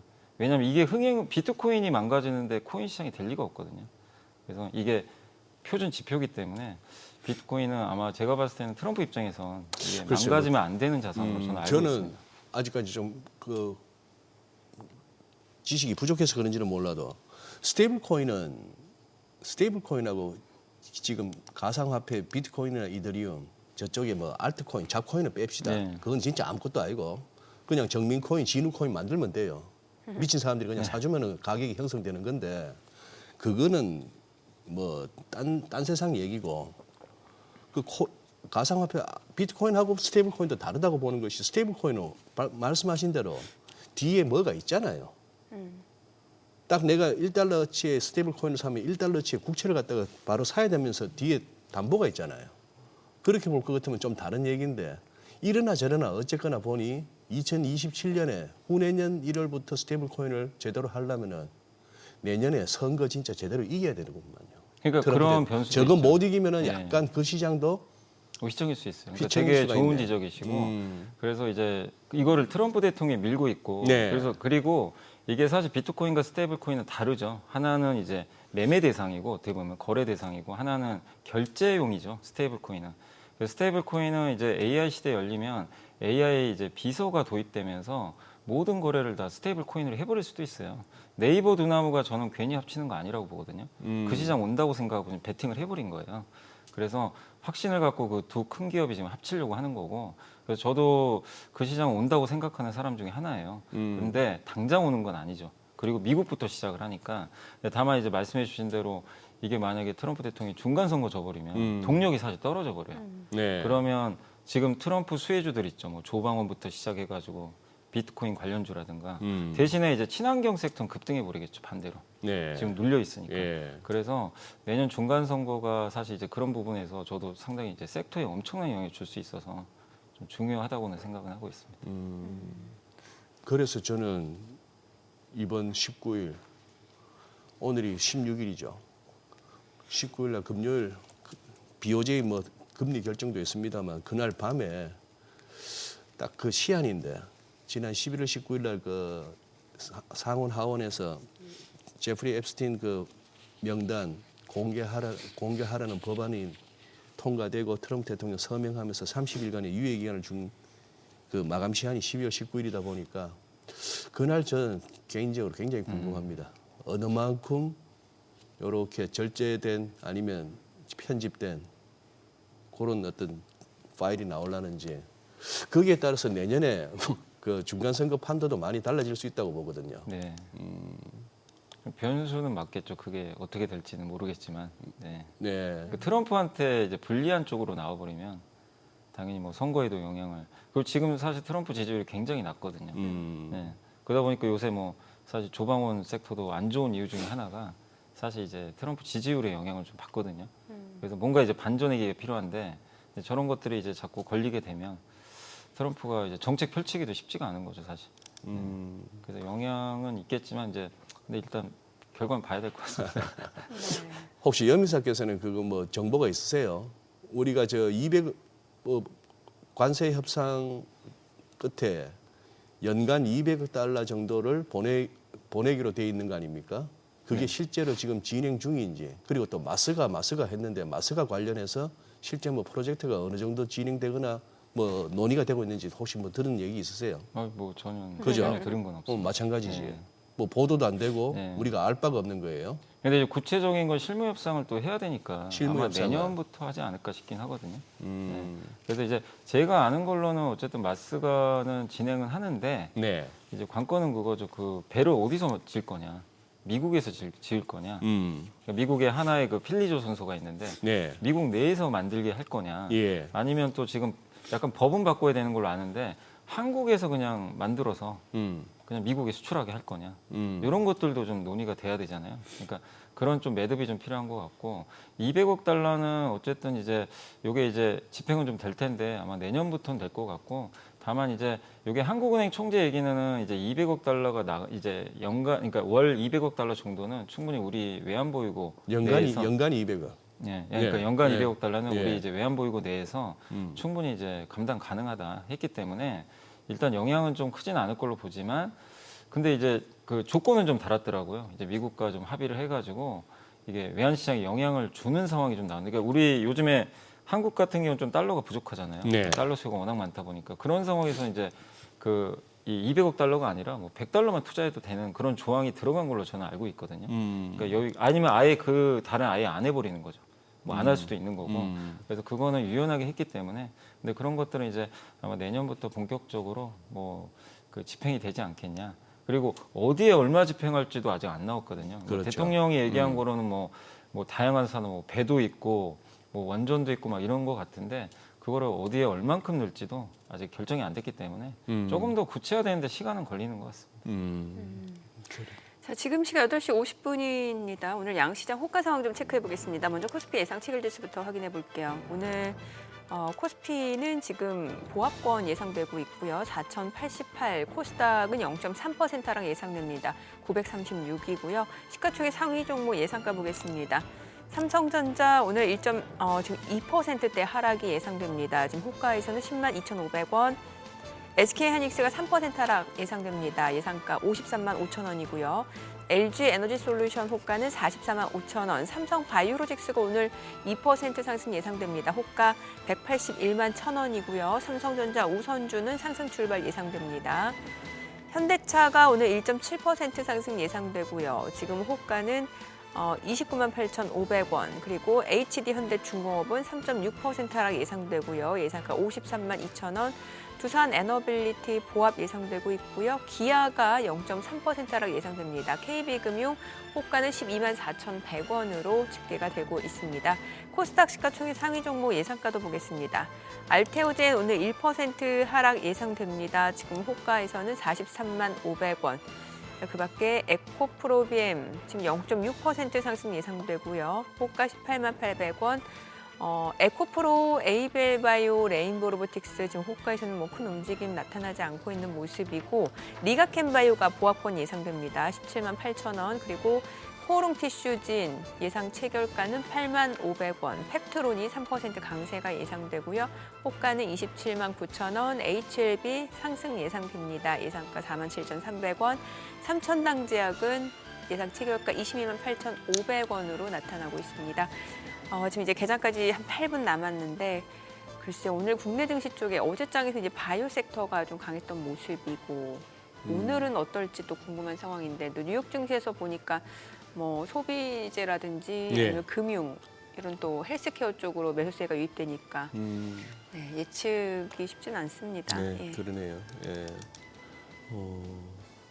혹시나 싶어서 네. 저기 우리 미국 투자는 막 그 표현이 제일 간단하네. 서학개미 최근에 매수 이제 어느 쪽으로 들어갔나 싶어 보니까 12월에는 팔란티아 테크네요. 그래서 또 팔란티아 테크 주가를 이렇게 보니까 아하, 우리 서학개미들 또 저가 매수 들어가면서 또 주가를 또 끌어올렸구나 하는 그 흐름이 보이는데 네. 요즘은 그런 쪽은 어떤가 모르겠네. 뭐 한때 그 아이언큐 같은 쪽으로 양자 우리 쪽. 양자 쪽하고 많이 했었는데 예. 그쪽은 서학개미들이 별로 관심이 없으신가? 아니요, 양자 컴퓨팅 여전히? 쪽은 변동성이 크긴 한데 네. 좀 이렇게 어느 정도 떨어지고 나면 또 매수세 또 유입되고 매수세 유입되고. 그렇긴 해요. 그런데 이제 어느 정도 좀 최고치 찍은 종목들 같은 경우는 또 많이 조정도 받고 있는 상황이고 그렇습니다. 예. 아니 지금 미국 쪽에서도 보니까 뭐 인투이티브 서지컬 이것도 사실 의료용 로봇이거든요. 수술하는 로봇. 예. 그러니까 이쪽이 좀 되게 무거운 종목인데 많이 올랐단 말이죠. 그러면은 이것도 약간 피지컬 AI 쪽으로도 탈 수 있는 종목이고 뭔가 분위기가 그렇게 잡히는 것 같아요. 그래. 혹시 염 이사님은 그 종목 아세요? 로켓 헬스케어? 로켓 헬스케어인가? 아니 잘 모르. 로켓 헬스케어? 저도 어제 듣고 한번 오늘 확인해 보니까 진짜 로켓처럼 날아가네요. 아 그래요? 아 헬스케어 종목이에요? 나는 앞에 로켓이 붙었길래 우주 항공주냐 물었더니만 로켓 헬스케어? 그냥 의료라는데. 근데 뭐 훌훌 날아가더라고. 훌훌 날아가고 야 그런 종목 한 번씩 걸리면은 진짜 짜릿하시겠어요. 참네. 아니 요즘 보면은 은 가격이 지금 은 관련된 ETF도 그렇고 수익률이 굉장히 좋아요 지금. 네. 은에 대해서는 어떤 전망 갖고 계세요? 근데 보통 이제 금과 은이 네. 이제 보통 금 먼저 가고 그다음 은 가는데, 근데 이제 요즘에 금이 좀 주춤하니까 또 은으로도 많이도 쏠리는 것 같은데, 근데 은은 또 산업용 수요가 되게 많거든요. 금은 사실은 우리가 이게 산업용이나 이런 쪽으로 거의 뭐 이렇게 쓸만한 데는 별로 없어요. 네. 그러니까 어떻게 보면 금은 하나 이제 진짜 그 자산으로서의 가치는 있는데 사실 어디에 이제 쓰임새가 많은 그런 이제 금속은 아니죠. 근데 은이나 구리는 또 다르죠. 그래서 요새 구리도 막 신고가 최근에 났고 은도 난 거 보면 결국 이게 모든 게 다 이제 AI라든가 뭐 신재생 에너지라든가 첨단 산업들이 많이들 들어가거든요. 그래서 이 산업 수요까지 붙는데 문제는 또 공급이 없단 말이에요. 이 광물 자체가 계속해서 공급은 좀 부족한 상태. 마치 그 우리나라 메모리 반도체 같은 거죠. 수요는 많은데 공급은 이 광산 개발하는데 최소 10년 걸리는데 당장 공급 늘리기도 어렵고 수요는 많고, 그래서 최근에 이제 금 대체재로서의 수요 하나, 거기다가 산업금속으로서의 매력, 이런 부분들이 이제 겹치면서 은가격이 좀 많이 올랐는데, 뭐 최근에 워낙 좀 가파르게 올라왔으니까 뭐 단기 조정은 좀 나올 수 있겠지만 이 산업금속 쪽에 대한 뭐 시각은 뭐 내년에도 저는 좀 우상향하지 않겠냐. 뭐 금도 마찬가지고요. 이렇게 좀 생각을 하고 그러면 투자자분들 입장에서 지금 뭐 예를 들어 한번 사볼까 싶어서 보다 보니까 아이고야 지금은 못 들어가겠다 싶어서 좀 기다렸다가 뭐 그런 식으로 해서 들어갈 때 실질적인 어떤 투자 방법은 뭐 지금으로서는 우리 일반 개인 분들이라면 ETF가 제일 낫습니까? ETF가 낫죠. 그리고 ETF 로? 근데 이제 금 같은 경우는 금을 현물로 사면 그 부가세가 들어가요. 부가세? 비용하고 예. 한 15% 떼는 걸로 알고 있어요. 그러니까 그러니까- 사자마자 15%가 떼져요. 그럼 이제 나는 그만큼 수익을 내야 되는데, 근데 이제 ETF는 내가 수익 나면 배당 소득세를 내잖아요. 얼마죠? 그게 아마 15.4 정도 됩니다. 그러니까 이제 이거는 내가 수익 나는 거에 대해서 수익 나는 예. 거에 대해서. 근데 그래서 좀 약간 합리적인데 이거는 이제 그 골드바를 사면 사는 내 순간 비용 자체가 붙어버리니까 그래서 이제 많은 분들이 그런 걸 좀 선호하고 또 한 가지가 요즘에 트렌드 중에 하나가 달러 자산 모으기잖아요. 맞아요. 근데 금 ETF 사면 바로 달러 투자가 들어가니까. 그러네. 네, 그러니까 그런 면에서는 저는 이제 골드바보다는 네. 사실은 좀 ETF가 더 매력 있지 않나 이렇게 좀 생각은 하고 있어요. 이 달러 자산 모으기 거의 뭐 트렌드 예. 내지는 또 특히 젊은 층에 있어서는 거의 뭐 원화 예적금보다는 네, 이왕 저축으로 갈 바에야 맞습니다. 예. 달러로 간다 하는 그건데 지금 또 우리 외환 당국이나 정부 차원에서는 1,480원을 거의 뭐 마지노선으로 여기는 것 같아요. 네. 1,500원에 앞서서 1,480원은 건드리지 마라 하는 분위기고. 그래서 어제도 기사 보니까 이제 연기금을 계속 내미는 거 같아요. 네네네. 이제 구원투수로 연기금이 환했지. 예. 이것도 기간도 늘리고 통화수합 한국은행, 한국은행과 이제 통화수합을 이제 이걸 하게 되면 결국엔 뭐 연기금이 미국 주식 살 때 이 시장에서 그냥 이거를 바로 산다기보다는 어떻게 보면 이제 이 한은에서 있는 그 달러를 그냥 가져와서 사기 그러니까. 때문에 시중에 달러가 안 풀려버리거든요. 그러니까 시중에 그러기 때문에 달러 수요가 이제 줄어버리는 거죠, 반대로. 그래서 그 부분을 좀 활용하는 것 같은데 그래서 어제 보니까 한번 야간에 이렇게 확 빠지더라고요, 예. 환율이. 예. 그래서 다시 또 약간 반등하긴 하는데. 그 뉴스 나오니까 한 시세 차원에서는 한 12원 가까이 훅 빠졌어요. 네. 그래서 빠졌는데. 이거를 막으려고는 하는 거는 같아요. 확실히 왜냐하면 이제 1,480원 넘으면 앞자리가 이제 1,500원 바뀌어버릴 수도 있거든요. 그럼 이제 이거는 진짜 부담스럽죠. 왜냐하면 지금 물가 좀 부담이 생길 수밖에 없으니까. 거기다가 금리 인하를 못 하거든요. 그러니까 지금 이재명 정부는 돈 풀어가지고 부양을 계속 하고 싶은데 이게 엇박자가 날 수밖에 없잖아요. 그 물가 자꾸 오르고 환율 오르면 그 한국은행이 도와줄 방법이 없어요. 잘못하면 금리 인상할 수도 있는 거고. 그래서 이거는 환율은 일단 정부 입장에서 일단 막을 수밖에 없는 그런 좀 상황인 것 같아요. 이게 예를 들어서 이렇게까지 집요하게 외환 당국의 의지가 정부의 의지가 읽히면은 그러다가 어떤 무슨 조치가 나오든지 개입이 나와서 한 뭐 10원, 15원씩 훅훅 밀려버리면은 소위 말하는 그 스펙하는 트레이더들은 어지간하면 롱플레이 포기하거든요. 자꾸 다치니까. 네. 그런데 어제도 그렇게 해서 한 72원, 74원 하던 놈이 한 62원, 1,462원까지 런던장에서 훅 밀리던 게 이게 또 꾸역꾸역 올라와서 또 68원, 69원 하니까 이 얘기는 단순히 지금 여기 무슨 원화 약세로 갈 거야라고 하는 투기적인 배팅이 크게 작용해서 이렇게 환율이 하방 경직성 내지는 자꾸 위로 튀려는 경향이 있다라고 보기에는 뭔가 이 구조적으로 이게 잘 안 밀리는 뭐가 있어요 지금. 그렇죠. 이제 그게 여러 개는 있겠지만 뭐 개인 투자분들의 매수도 사실 10월부터 굉장히 많이 늘어났고요. 미국 네. 주식이 10월에 갑자기 늘어났더라고요. 순매수가 9조 원으로 늘어났어요. 월간 기준으로. 11월에 7.7조 샀고 엄청 샀어요. 그리고 그 중에 절반이 레버리지를 샀어요. 뭐를? 3.5조가 달러를요? 레버리지. 미국 미국 주식. 미국 주식을 네. 미국 주식을 그러니까 이거는 거의 역대급 매수거든요. 그러니까 그래서- 달러 수요가 그만큼 급증하고 있다는 네, 거고. 맞습니다. 거기다가 지금 그 우리나라가 얘기를 저희가 좀 개장하고 더 네, 자세히 좀 그렇죠. 들어보도록 네. 하겠습니다. 자, 오늘 국내 증시를 확인해 보겠습니다. 개장합니다.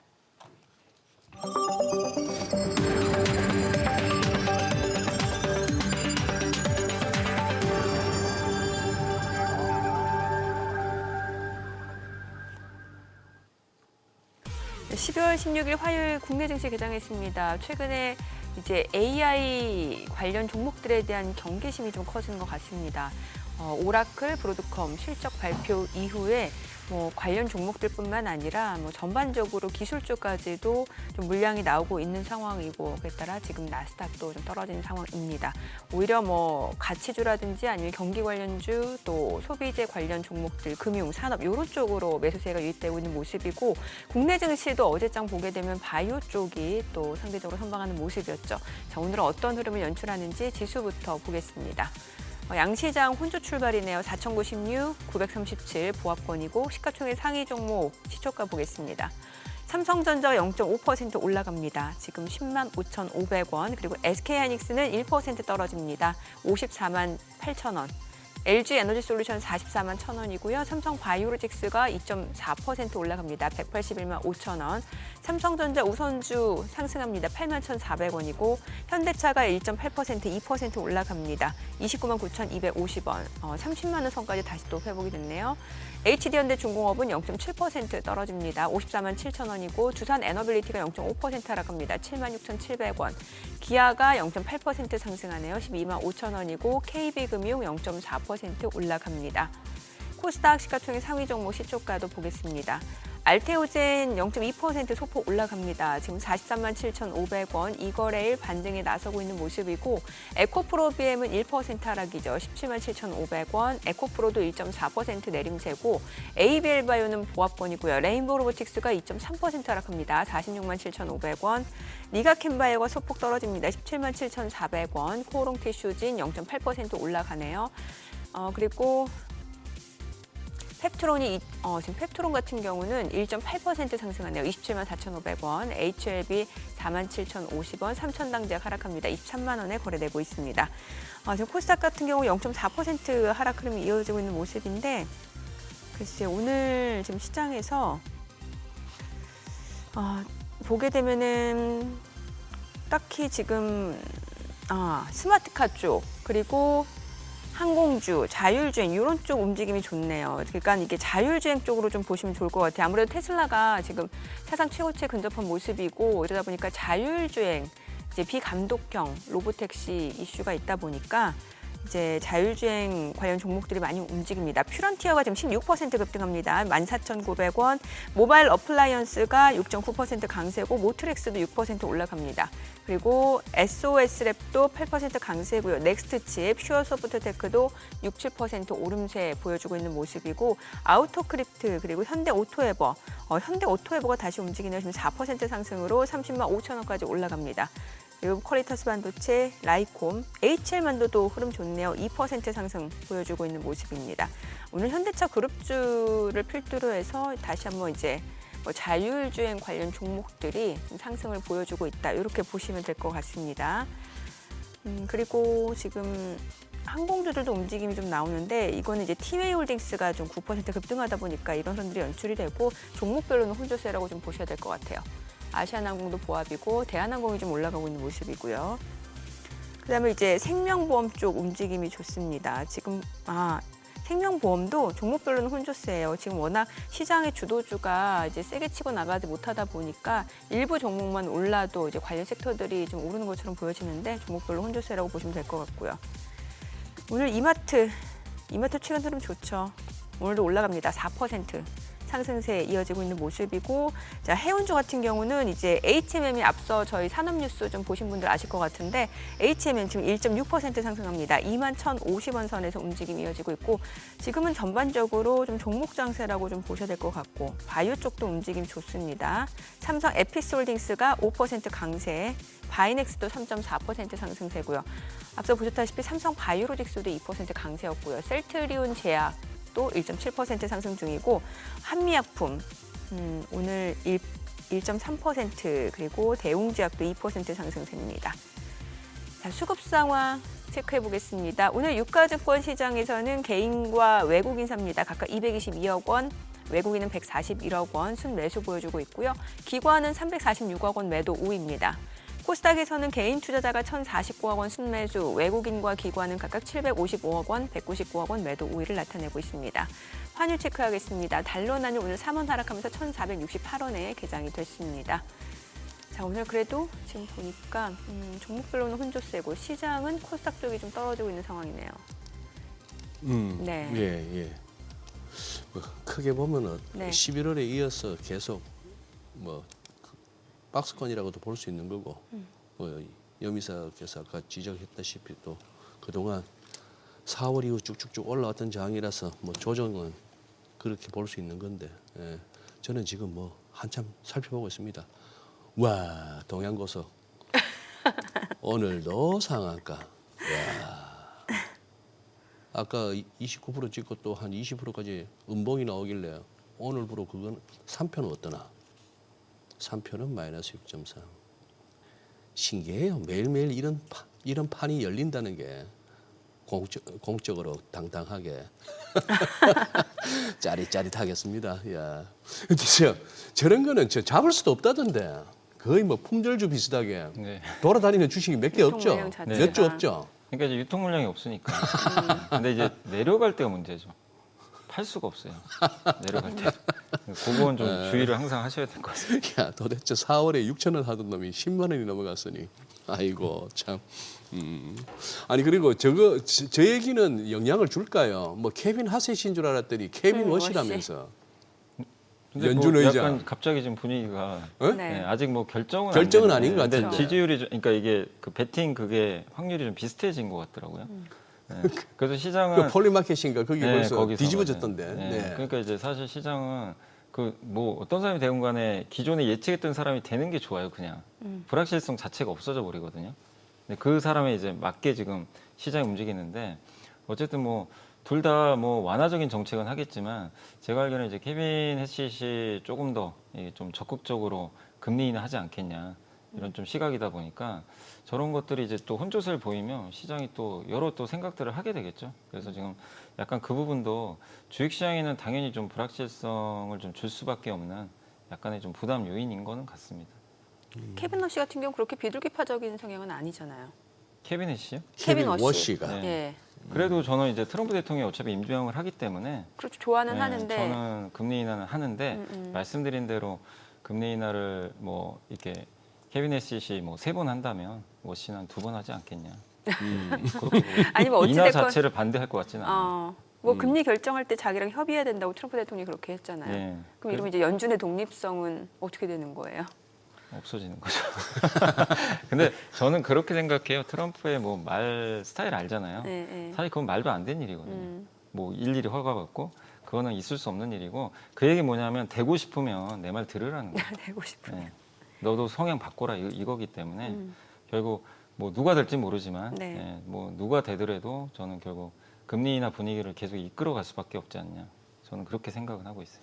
진짜 레토릭은 저런 레토릭은 없었어요. 미국 대통령 중에. 금리 결정할 때 나하고 상의해라. 내 의견을 적극 반영해라. 그죠. 참 트럼프 대통령이니까 할 수 있는 얘기가 아닌가 싶은데.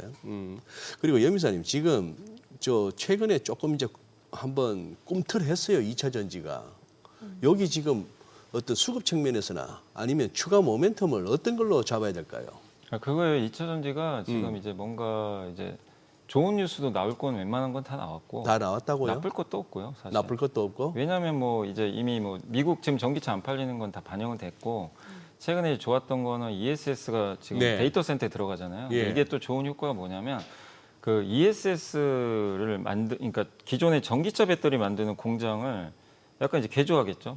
개조해서 여기 지금 가동이 잘 안 돼요. 그럼 고정비 계속 나가잖아요. 이거를 이제 ESS로 돌려버리는 거예요. 그래서 얼마 전에 SK 온도 지금 그 포드랑 블루오벌 그거 네. 이제 없애기로 했거든요. 네. 그래서 이제 고정비를 확 줄일 거예요. 그래서 이제 그런 걸 보면 또 삼성 SDI도 일부 이제 개조를 해서 이제 ESS 배터리를 만들 거고, 그러니까 결국 ESS가 이게 수요가 생김으로 인해서 우리나라 기업들은 되게 숨통이 트인 거죠. 이게 전기차 배터리만 만들어서는 지금 답이 안 나오는 상황인데 이걸 가동률을 보존해주면 고정비를 해소할 수가 있고 실적에 당연히 플러스 요인이 될 수밖에 없거든요. 이제 그런 걸 보면 당연히 이제 주가에는 그런 것들이 긍정적인데 다만 이것도 어느 정도 그때 이제 반등을 하면 에코프로도 바닥에서 한 2배 이상 올라 버렸잖아요. 그렇기 때문에 그걸 또 선반영을 또 한 부분이 있죠. 그래서 지금은 주가가 뭐 당분간은 새로운 또 뭔가 이 모멘텀 나오기 전까지는 좀 박스권으로 보고 있고 내년 한 1월 말이나 2월에 이제 실적 발표할 거거든요. 네. 그때 이제 실적을 한 번 더 확인한 다음에 생각보다 실적이 좀 빠르게 돌아선다. 예, 그리고 또 내년에 양극재 가격 올라간다는 얘기도 나와요. 이제 예. 그런 것들이 실적에서 발표해서 확인이 돼야 돼요. 그러면 이제 한 번 더 레벨업을 할 텐데 그때까지는 지금 모르기 때문에 뭐 일단 2차 전지는 저는 좀 당분간 좀 그냥 등락 정도? 뭐 크게 움직이거나 그럴 만한 이슈는 없는 것 같습니다. 저 SKO는 뭐 언제 상장한다는 얘기 없나요? 지금 이 상황에서 어떻게 상장을 하겠어요? 예. 상장. 하려고는 하는 거는 같았는데 네. 지금 뭐 할 수도 없고 SK는 SK자 붙었으면 다 상장하는 데 아닙니까? 근데 이제 못 하겠죠. 왜? 예. 뭐 지금 시장 분위기가 그죠. 뭐 중복 상장 자체가 중보 상장 사실상 자체가 이제 불가능해졌기 때문에 저는 개인적으로는 좀 못하지 않을까. 예. 그러면 그 SK온과 관련한 거는 SK 이노베이션에 반영됩니까? 그죠. 주가가? SK 이노베이션이죠. 이노베이션에 이노베이션이 이제 자회사니까. 자회사니까. 예. 음흠. 그래서 아마 만약에 하더라도 요즘 트렌드는 합병시켜 버리는 거예요, 그냥 회사를. 회사를 옛날에는 중복 상장 해버렸잖아요. 네. 근데 네. 요즘에는 기업들 보면 이제 그게 안 되기 때문에 네. 일단 합병을 해버리더라고요. 예. 그래서 그럼 요즘 그 한참 그 광고에 나오는 뭐 꼬마 선장 하면서 나오는 그 뭐 현대중공업이 현대미포하고 맞아요. 중공업이 미포를 합병한 거예요? 예. 인수한 거예요?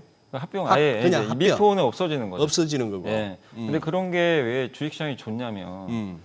그 주식수는 적을수록 좋거든요. 그렇죠. 회사는. 그리고 예. 이번에 이제 내년 1월에 현대건설기계랑 현대인프라코가 합병해요. 둘이 합칩니다 또. 그래요. 인프라코 이제 없어지고 건설기계로 들어가는 거죠. 그러니까 이런 현상들은 저는 굉장히 바람직하다. 예, 약간 미국 스타일로 가는 거죠. 네. 예, 이게 자꾸 이제 분할해서 이게 뿌리는 게 아니라 합쳐지는 거는 시장에는 저는 호재라고 보고 있습니다. 제가 보기에는 이거 우리 지금 최근 들어서 처음인데 우리 개인들이 1조가 훌쩍 넘게끔 외국인의 매물을 갖다가 받아내고 한 뭐 1조 5천억, 뭐 2조 가까이 해서 하고 나면 그 다음 날은 꼭 장이 올랐어요. 밤사이 뉴욕도 도와주고. 그래서 또 이렇게 개인들이 그 다음 날 털고 했는 게 제 기억에만 최근에도 서너 번이었는데 오늘 이제 그게 이제 깨지는 날이거든요. 외국인들은 이틀 연속 파는 날이고 개인들이 지금 사고 있으면서 초반에 이렇게 강보합을 갖다 못 지키고 지수가 흘러내리는 뭐 그런 상황이고 니케이도 지금 약하고 지금 이게 여미사께서는 이번 금요일 날 BOJ 좀 어떻게 큰 변수로 보십니까? 아니면 그냥 소문난 잔치? 아니면 다 저는 선반영? 큰 변수는 없다고 큰 생각하고 변수는 있어요. 없다? 왜냐하면 이제 이미 작년 8월에 한번 당해버렸기 때문에 작년 8월에. 다 알고 있거든요. 아하. 모두가 아는 거는 사실 악재가 아니라고 저는 생각을 하고 있어요.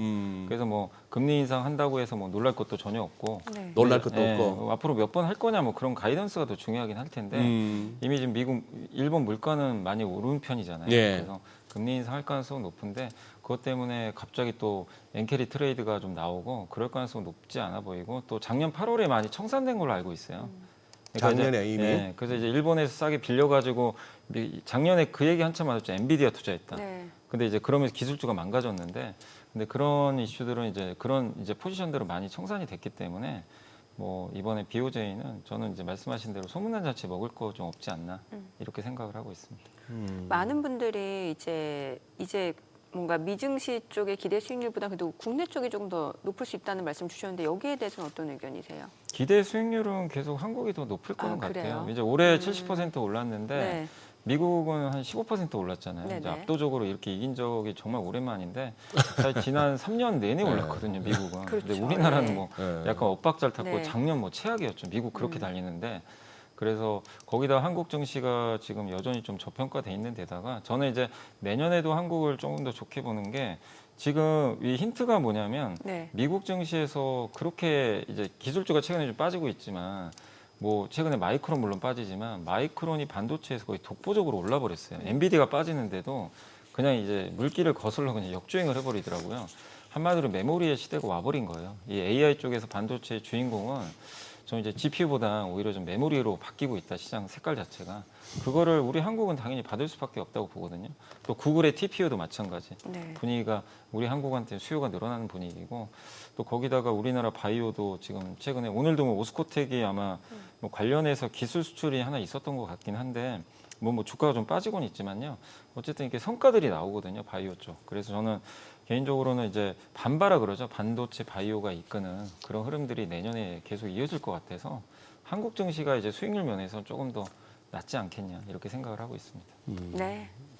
오늘 여기까지 듣겠습니다. 내용 잘 들었습니다. 고맙습니다. 고맙습니다. 감사합니다.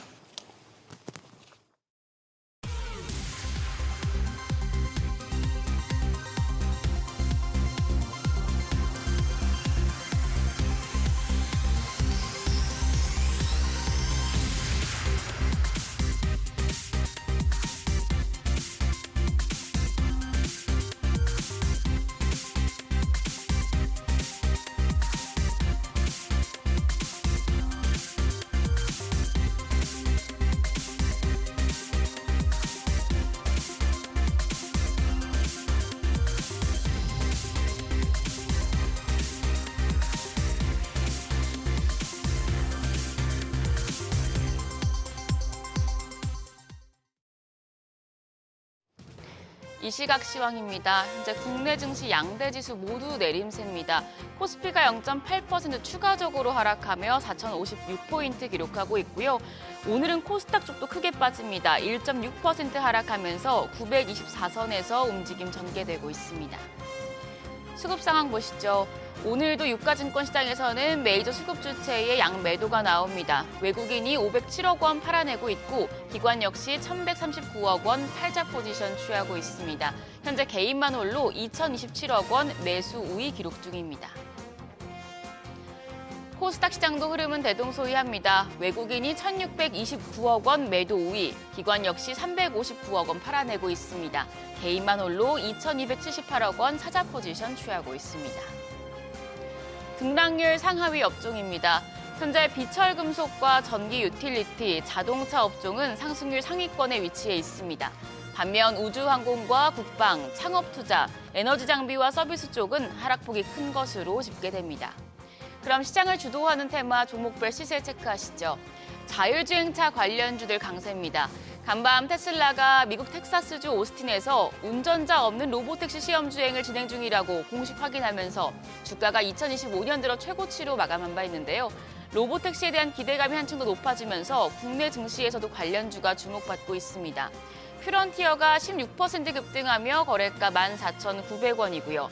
SOS랩이 5.3% 강세로 11,580원, 모바일 어플라이언스도 5.9% 가까이 상승합니다. 모트렉스 4.8% 강세로 현재 거래가 8,830원입니다. 다만 넥스트칩은 현재 보합권에서 움직임 보여주고 있습니다. 비만 치료제 관련주도 상승 중입니다. 간밤 일라릴리 주가가 비만 치료제 관련 이슈로 3%대 올랐었죠.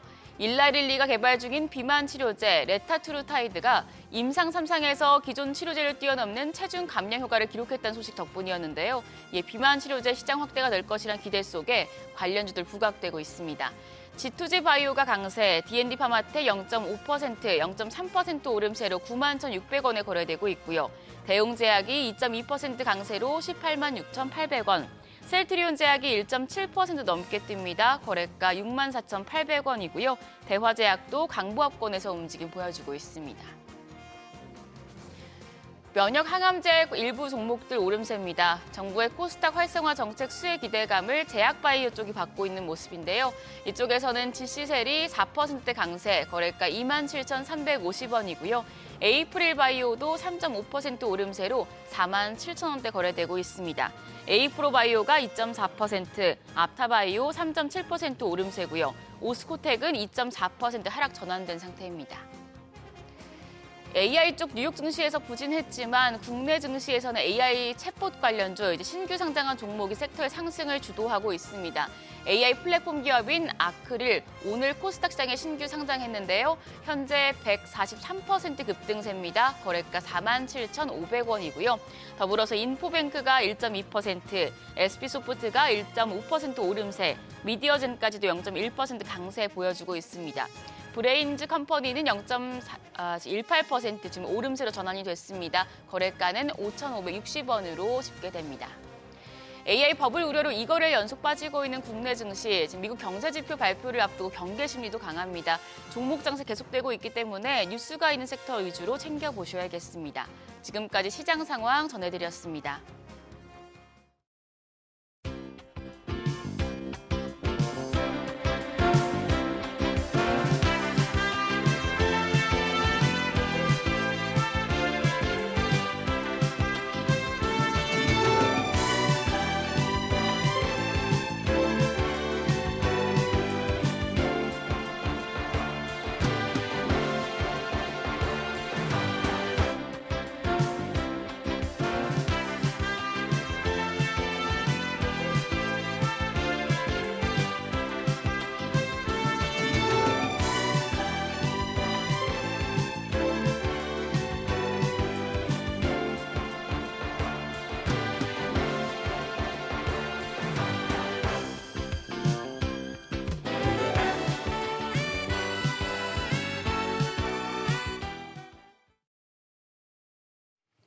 오늘 국내 증시 개장 상황 특징 업종 알아보겠습니다. 네, IS의 김태성 본부장 나와 계십니다. 어서 오세요, 김 본부장님. 네, 안녕하세요. 어떻게 앉자마자 어렵다 소리부터 하셔. 네. 장이 좀 어려워졌네요. 일단 뭐라도 하나 좀 받쳐줘야 되는데 네. 지금 우리나라 증시가 전체적으로 조금 뭐 수급에 대한 부담감도 있고 대외적인 변수도 지금 받쳐주지 않는 그런 좀 상황인 것 같아서 이렇게 되면 앞코너에서 좀 다뤘었던 품절주 관련주들이 계속 이제 어떻게 보면 투기적인 분위기를 형성할 수밖에 없는 상황이 아닐까라는 생각이 들어요. 그렇게 네. 되면 예. 정말 전통적인 투자의 전략을 짜셔서 지금 고생하신 분들은 상대적으로 포모를 느낄 것 같고 예. 투기적으로 투자하신 분들 같은 경우에는 뭐 지금 당장은 괜찮지만 그게 또 언제든지 개미지옥으로 또 변할 가능성이 높기 때문에 개미지요. 네. 일단 지금 시장의 난이도가 그 어느 때보다도 지금 높은 것이 아니냐. 그러니까 코스피가 4,070포인트, 코스닥이 925포인트라면 절대적인 수치만 보면 굉장히 괜찮아야 되는데 네. 막상 지금 아마 많은 개인 투자자들의 HTS, MTS를 열어서 계좌 상황을 보면 그렇게 썩 좋은 상황은 아닐 것 같다. 맞아요. 그게 현실이에요. 네, 예. 맞습니다. 예. 아니 지금 요 약간의 최근에 단기적으로 우리가 경험했던 네. 이 공식이 왜 깨지는 것 같아요? 우리가 개인들이 엄청 사고 나면 그 다음날 장이 그래도 털고 나올 기회는 줬잖아요. 그렇죠. 근데 지난주 목요일, 금요일, 어제 이제 월요일 네. 미증시가 전체적으로 AI가 다시 좀 아랫꼬리를 달리는 모습들이 좀 약한 것 같아요. 그러니까 지난주 아랫꼬리가 약하다. 네, 오라클부터 시작해서 브로드컴까지 이번 주에 그러면 크게 두 가지 이벤트를 많은 투자자분들이 기다리는 거죠. 우리나라 시간으로 목요일 아침 본장 전에 아마 마이크론 테크놀로지의 실적이 나올 거고요. 네. 그거를 기다리기 위한 어떻게 보면 숨고르기 과정. 이제 금요일 날 우리가 또 걱정하고 있는 BOJ 금리 발표가 있지 않습니까? 글쎄, 예. 아무래도 목요일, 금요일 펀더멘탈적인 이슈라기보다는 센티멘탈적인 이슈가 좀 많다 보니까 그 어느 때보다도 지금 시장의 수급 민감도가 굉장히 강하지 않나 저는 이렇게 좀 설명드릴 수 있을 것 같고 그리고 어제도 마찬가지지만 사실 지수가 좀 힘들 때 그 힘듦을 버텨줄 만한 섹터들이 좀 있어야 되거든요. 섹터가. 근데 어제 같은 경우에는 생각보다 네. 로봇이 좀 강했었고 네. 장 중후반부에 제약바이오 대형주들이 굉장히 또 좋은 시세를 내면서 어떻게 보면 그 불편함을 좀 감춰줬었는데 예. 저 오늘 현재 오전 시장에는 그럴 종목, 그럴 섹터가 지금 보이고 있지 않다라는 게 가장 좀 문제인 것 같고요. 그래도 지금 잘 버텨주는 것은 최근에 고가권에 지금 상승해 있었던 종목들이 오히려 더 잘 버텨주는 모습을 보이니까 개인 투자자분들이 살 수도 없고 안 살 수도 없고 지금 계속 화면만 쳐다보고 있는 현재가 아닐까라는 의견 드리겠습니다. 화면만 쳐다본다. 네. 마이크론 실적 발표 있잖아요. 네. 그럼 그때 좀 실적 보고 나면은 좀 반도체 쪽이라든지 기술주들 좀 분위기가 달라질까요? 저는 개인적으로 만약 제 포트에 반도체를 담는다라고 예. 하면 가장 좋은 타이밍이 수요일 날 저녁 프리장이 아닐까라는 생각이 들어요. 왜냐? 수요일 저녁? 네, 마이크론 테크놀로지의 실적이 우리나라 시간으로 목요일 날 아침에 나오는데 예. 저는 숫자는 크게 문제 없을 것이다라고 생각을 합니다. 만약 숫자가 문제가 있다면 이건 마이크론 테크놀로지만의 문제가 아니라 삼성전자, SK하이닉스를 비롯해서 AI 생태계 전체에 대한 문제로 퍼질 수 있어서 그때는 반드시 리스크 관리가 필요하지만 저는 그럴 가능성은 거의 없다라는 전제하에 그러면 마이크론 테크놀로지의 컨퍼런스 콜에서 이야기할 세 가지가 뭘까? 예측을 해보면 첫 번째 디램의 가격. 두 번째로는 지금 현재 HBM에 대한 진행 상황. 세 번째로는 캐펙스 투자. 아무래도 이 세 개밖에 없을 것 같거든요. 그러면 이 세 개를 조합했었을 때 우리나라 시장에서는 사실 HBM에서 마이크론 테크놀로지가 도드라진 모습을 보이면 SK하이닉스가 상대적으로 수급적으로 약간 불편할 수는 있을 것 같아요. 그래서 반도체 IT 투톱보다는 오히려 소재 부품 장비 쪽에서 저는 선택을 하는 게 맞지 않을까?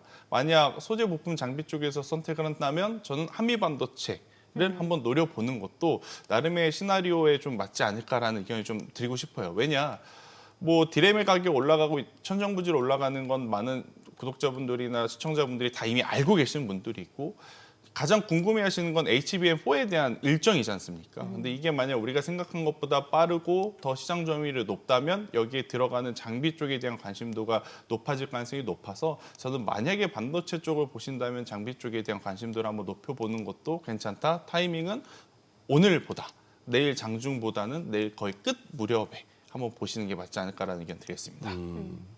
우리 시청자분이 잠시 언급하시는 것 같아서 저도 한번 확인을 해보니까 아니 언제 이렇게 리가켄바이오 언제 이렇게 빠졌어요?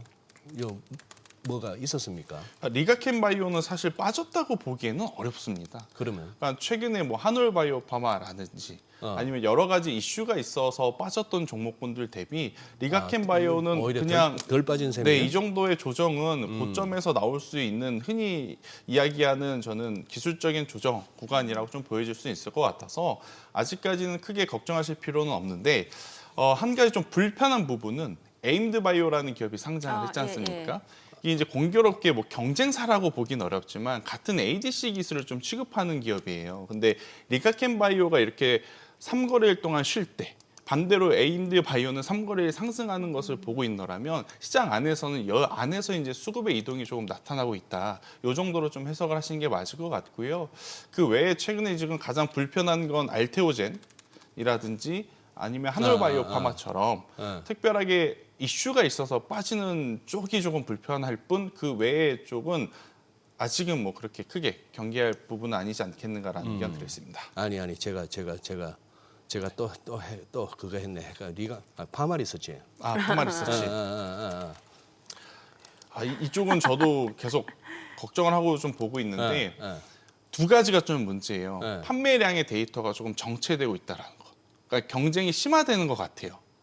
아무래도 해외 쪽으로 이제 판매량 자체가 증가한다 그래서 우리가 파마 리서치에 대해서 정말 긍정적으로 봤던 거고 비만 당뇨를 통해서 만약에 이제 다이어트에 성공하신 분들 같은 경우에는 또 살처짐을 개선하기 위해서 이런 리프팅이라든지 살처짐. 네, 이런 거에 대한 후속 조치에 대한 기대감이 있어서 우리가 관심을 줬던 건데 두 가지가 있는 거죠. 판매 데이터의 문제. 두 번째로는 마진율에 대한 문제. 그러면 이 이유가 뭔가 단기적으로 해결할 수 있는 것인가 아니면 장기적으로 해결하기가 어려운가라고 살펴봤을 때 경쟁의 심화라고 지금 추측이 되고 있어서 경쟁의 심화는 사실 단기적으로 뭔가 개선하기에는 어려운 부분들이거든요. 앞으로 경쟁은 더 치열해질 예정이고 새로운 제품이 나와서 그 제품이 사실 시장 안에 있는 경쟁사보다 훨씬 더 좋은 퍼포먼스를 보이지 않는다라고 하면 빠르게 개선할 수 없는 그러한 요소이다 보니 파마 리서치에 대한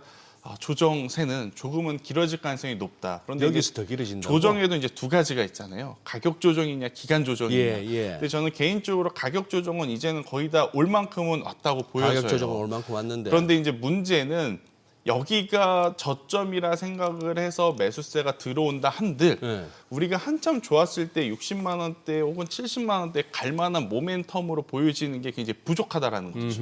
그러니까 의미 없는 어떤 등락, 예를 들어서 32만 원에서 40만 원 사이 안에서 뭐 1일 1비 할 수밖에 없는 그냥 등락만 나올 뿐 특별하게 개선이 될 만한 요소가 지금 나오기에는 빠른 시일 내에 나오기에는 다소 조금은 어려울 수 있겠다.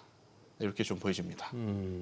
이게 경쟁 업체가 그 LNC 바이오 리주라는 거 관련해서 LNC 바이오 그 리투. 네, 그렇죠. 그런 쪽도 있는데 계속 제품들이 저가형으로 나오잖아요. 저가형의 제품이 출시가 되는데 그 제품이 출시가 될 때마다 줄을 서서 소비를 하는 소비자들이 많다 보니 아무래도 처음에 시장에 진출해서 굉장히 그래도 고단가였지만 잘 팔렸던 회사의 제품들에 대한 판매량이 좀 줄어들 수밖에 없다. 이렇게 좀 보시면 될 것 같습니다. 그리고 이마트 최근 주가 움직임이 굉장히 좋은데 지금 이제 네. 사실 실적만 놓고 봤을 때는 좀 실적이 안 좋잖아요, 이마트가. 네. 근데 이제 신세계푸드 상장 폐지라는 결정을 내렸고 이제 공개 매수 나서면서 뭔가 이마트, 신세계푸드 자체도 좀 상승한 모습인데 어때요? 그 유통주 전반적으로는 어떤 뷰를 갖고 계신 거예요? 그러니까 타이밍은 괜찮죠. 타이밍, 쿠팡에 예. 대한 약간의 좀 반감이 있을 때 네. 그러니까 뭐 같은 유사한 결이지 않습니까? 본업 자체가 네. 신세계푸드를 안고 지금 이마트가 가겠다라는 것은 저는 나쁘지 않는 선택과 충분히 주가적으로도 긍정적인 모멘텀을 보여줄 수 있다라고 보여지는데 그렇다고 해서 이마트를 우리가 성장주를 보듯이 중장기적으로 지금 투자할 만한 가치가 장기적으로 있을까에 대한 고민을 했을 땐 그렇게까지 좋은 점수를 줄 수는 없을 것 같아요. 아무래도 지금 미국도 기술주에서 약간의 소비주로의 수급 순환매가 나타나듯이 우리나라도 현재 기술주와 테크주들이 올라가지 못하니 그 틈새 공간을 이렇게 뉴스가 나오는 쪽에서의 순환매가 나타나는 바람에 이마트의 주가가 어제 이어서 오늘도 상승을 한다고 보여지지만 이걸 최소 6개월 길게 1년 동안 가지고 가면서 혹은 비슷한 결 안에서 삼양식품이나 다른 기업들처럼 해외 매출 비중이 늘어나는 것을 기대를 하면서 투자할 만한 포인트가 있을까라고 되물어 보면 네. 그렇게까지 좋은 포인트는 없기 때문에 저는 중장기적인 투자라기보다는 그냥 가볍게 몇 거래일 동안의 변동성에만 집중을 하시는 게 맞지 않겠는가라는 의견 드리겠습니다. 예. 지금 미국에서도 월마트는 괜찮은데 코스트코가 힘들어요. 아마 왜 많은 분들이 차이가 코스트코가 뭐지? 예. 올해 3분기 초이까지는 월마트랑 비슷하게 가다가 네. 최근 약 2달 동안 갑작스럽게 급격하게 벌어졌거든요. 일단 첫 번째 이유는 뭐냐면 네. 월마트가 나스닥 이전 상장한다라는 이슈가 좀 있어서 그럴 수도 있지만 본질적으로 코스트코가 우리가 이제 그 코스트코 카드가 매출의 굉장히 큰 부분을 차지를 했잖아요. 회원만 살 수 있죠. 네, 예. 그런데 그 매출 회원 카드가 많이 줄었습니다. 그 이유는 뭐냐? 코스트코는 대량으로 구매를 하는데 집중을 했거든요. 근데 우리도 우리지만 미국도 1인 가구가 많이 늘어나는 거죠. 아하. 그러니까 예전처럼 대인 가구가 없다 보니까 네. 이게 대량으로 사고자 하는 소비자들이 많이 없는 그러한 상황이 있고 여기에 온라인 쇼핑몰의 성장이 급격하게 커지면서 온라인 쇼핑몰은 이제 대량 구매보다는 필요한 것만 이렇게 쏙쏙 그렇죠. 사시는 분들이 그렇죠. 많다 보니까 아무래도 내수 소비 같은 경우에는 그 시기에 반짝 움직이는 것 이상의 뭔가 퍼포먼스를 내려면 해외 매출을 에서 보여줘야 되는데 이마트가 지금 해외 매출에서 뭔가 보여줄 만한 성과를 낼 수 있는 부분이 저는 그렇게 많아 보이진 않아서 이 부분은 조금은 조심하셔야 된다는 의견 드리겠습니다. 이제 그 말씀 굉장히 공감 가는 게 일단 연회비가 비싸고 네. 그것도 예를 들어 장을 자주 보는 집 같으면은 그 연회비 괜찮은데 요즘 같은 1인 세대가 많아지는 거기에다가 또 더 부담스럽죠. 그리고 너무 대형 포장이에요. 네. 들다가도 이것이 내가 혼자 아니면 우리 두 식구 이거 얼마 동안 뭐 버리는 게 더 많겠다 싶어서 넣게 되면 네. 조금씩 더 작게 네. 가격도 조금 그러면 이제 부담도 적고 하면 훨씬 더 갈 것 같은데 모르겠어요. 그건 그게. 그렇죠. 예. 그리고 네. 이거 주가 움직임이 하도 정신 사나워서 우리 투자자분들, 시청자분들한테 뭐 쳐다보지 마시라 말씀은 드리고 싶지만 사연은 알아야 돼가지고 네. 고려아연이 지금 며칠째 왜 이럽니까 이거? 고려아연 같은 경우에는 이제 미국의 어. 재련소를 또 설립한다라는 이야기가 좀 있었어요. 그 전에 연풍하고 그거는 끝났어요. 아니, 그것도 진행 중인데 아직도 네, 아직 진행 ING. 중인데 예. 예전보다 소위 이제 약발이 좀 많이 떨어졌죠. 이제 하도 이제 계속 예. 언급이 되다 좀 보니 지겨워 이제 저 네, 이제 경영권 얘기는. 경영권에 대해서는 또 최근에 한진칼이 또 이제 급부상을 하고 있는 이게 이제 돌아갑니다. 이쪽도 또 돌아가요. 계속 나왔다가 들어갔다가 한진 칼도 단골이지. 그렇죠. 나왔다 예, 들어왔다가 예, 하는 예. 상황 속에 사실 이제 고려아연 쪽은 앞서 이제 소장님께서 이야기한 그 뉴스로 움직이는 시기는 좀 많이 지났던 것 같고요. 그거는 지났고. 이제 그 뉴스는 이제 한진칼에 가서 좀 찾으셔야 될 것 같고 일단 고려아연이 이제 어제 미국의 재련소 건립에 대한 이야기가 나왔는데 마침 이게 확정된 것처럼 좀 나왔었어요. 미국에 무슨 이제 건설이 된다. 공시가 나온 것도 네, 그런데 아닌데. 이제 논의를 하고 제가 15일에 이제 논의를 이제 한다라는 게 네. 마치 이제 확정이 돼서 이제 굉장히 빠르게 진행이 될 것처럼 이제 좀 이야기가 나오다 보니까 다소 좀 뭐 그렇다고 해서 취소된 건 아니에요. 근데 이제 방법론에서 과연 고려아연이 이 진출하는 데까지 들어가는 시기도 굉장히 좀 오래 걸릴 가능성이 높고요. 예. 그리고 이제 미국과 이제 합작법인을 설립을 하는데 이게 과연 현재 트럼프 행정부에서 고려아연에게 굉장히 유리한 조건으로 해줄까? 그럴 일은 저는 많이 없다라는 생각이 들어요. 그래서 조금은 투기적인 매수세가 잠깐 들어왔다가 오늘 지수도 좋지 않고 하다 보니까 이제 차익 매도 물량이 나오는데 문제는 여기도 유통 주식 수가 그렇게 많지 않으니까 그래요? 매도 물량이 그렇게 많지는 않았었거든요. 근데 이제 등락률이 너무 좀 크게 이게 발락해 보이는 좀 현상들이 나타나고 있다. 이렇게 좀 보시면 될 것 같습니다. 지금 한진칼 시작했네요. 지금 들다 보니까 그저께부터 시작했네. 예. 정신없네 여기도. 네. 아니 그 요즘에 그 스페이스X 관련주들이 들썩여요. 네. 예. 스페이스X 내년 상장이죠. 내년 상장인데 뭐 일정보다는 가치 평가가 핫한 거죠. 2,200조. 우리 돈으로 2,200조. 그러니까 우리가 생각하는 범위를 훨씬 넘었다 보니 대단하신 분입니다. 일론 머스크가. 이게 꿈의 기술이 꿈의 그 먼 미래의 이야기인데 이거를 지금 눈앞에 가져왔기 때문에 뭐 올 초만 해도 조롱하는 밈이 얼마나 많이 쏟아졌습니까? 그래도 일론 머스크는 일론 머스크인 것 같고 조롱하는 밈이요. 네, 공교롭게도 우주항공과 로보택시가 동시에 지금 호재 뉴스가 막 쏟아지는 맞아요. 테슬라도 상황이니까 좋고, 예. 그래서 테슬라의 주가가 좋을 수밖에 없고 덕분에 지금 우리나라 관련주의 시세가 오늘은 좀 물론 지수 대비 약하지만 우주항공 관련 기업들에 대한 흐름들이 굉장히 좋은데 여기서 이제 여러분들이 잘 나누셔야 될 건 이겁니다. 네.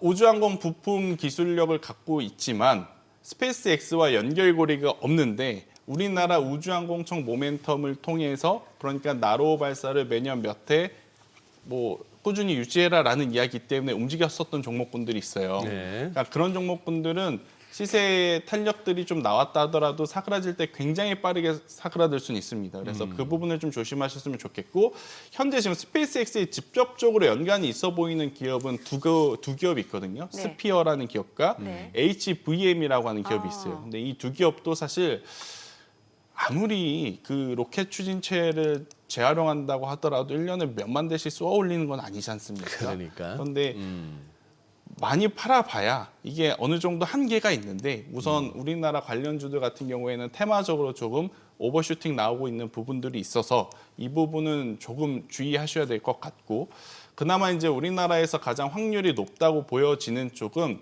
실적이 나오는 쪽에서 보면 저는 세트렉 아이라든지 인텔리안 테크 쪽을 한번 보시는 게 좋을 것 같고요.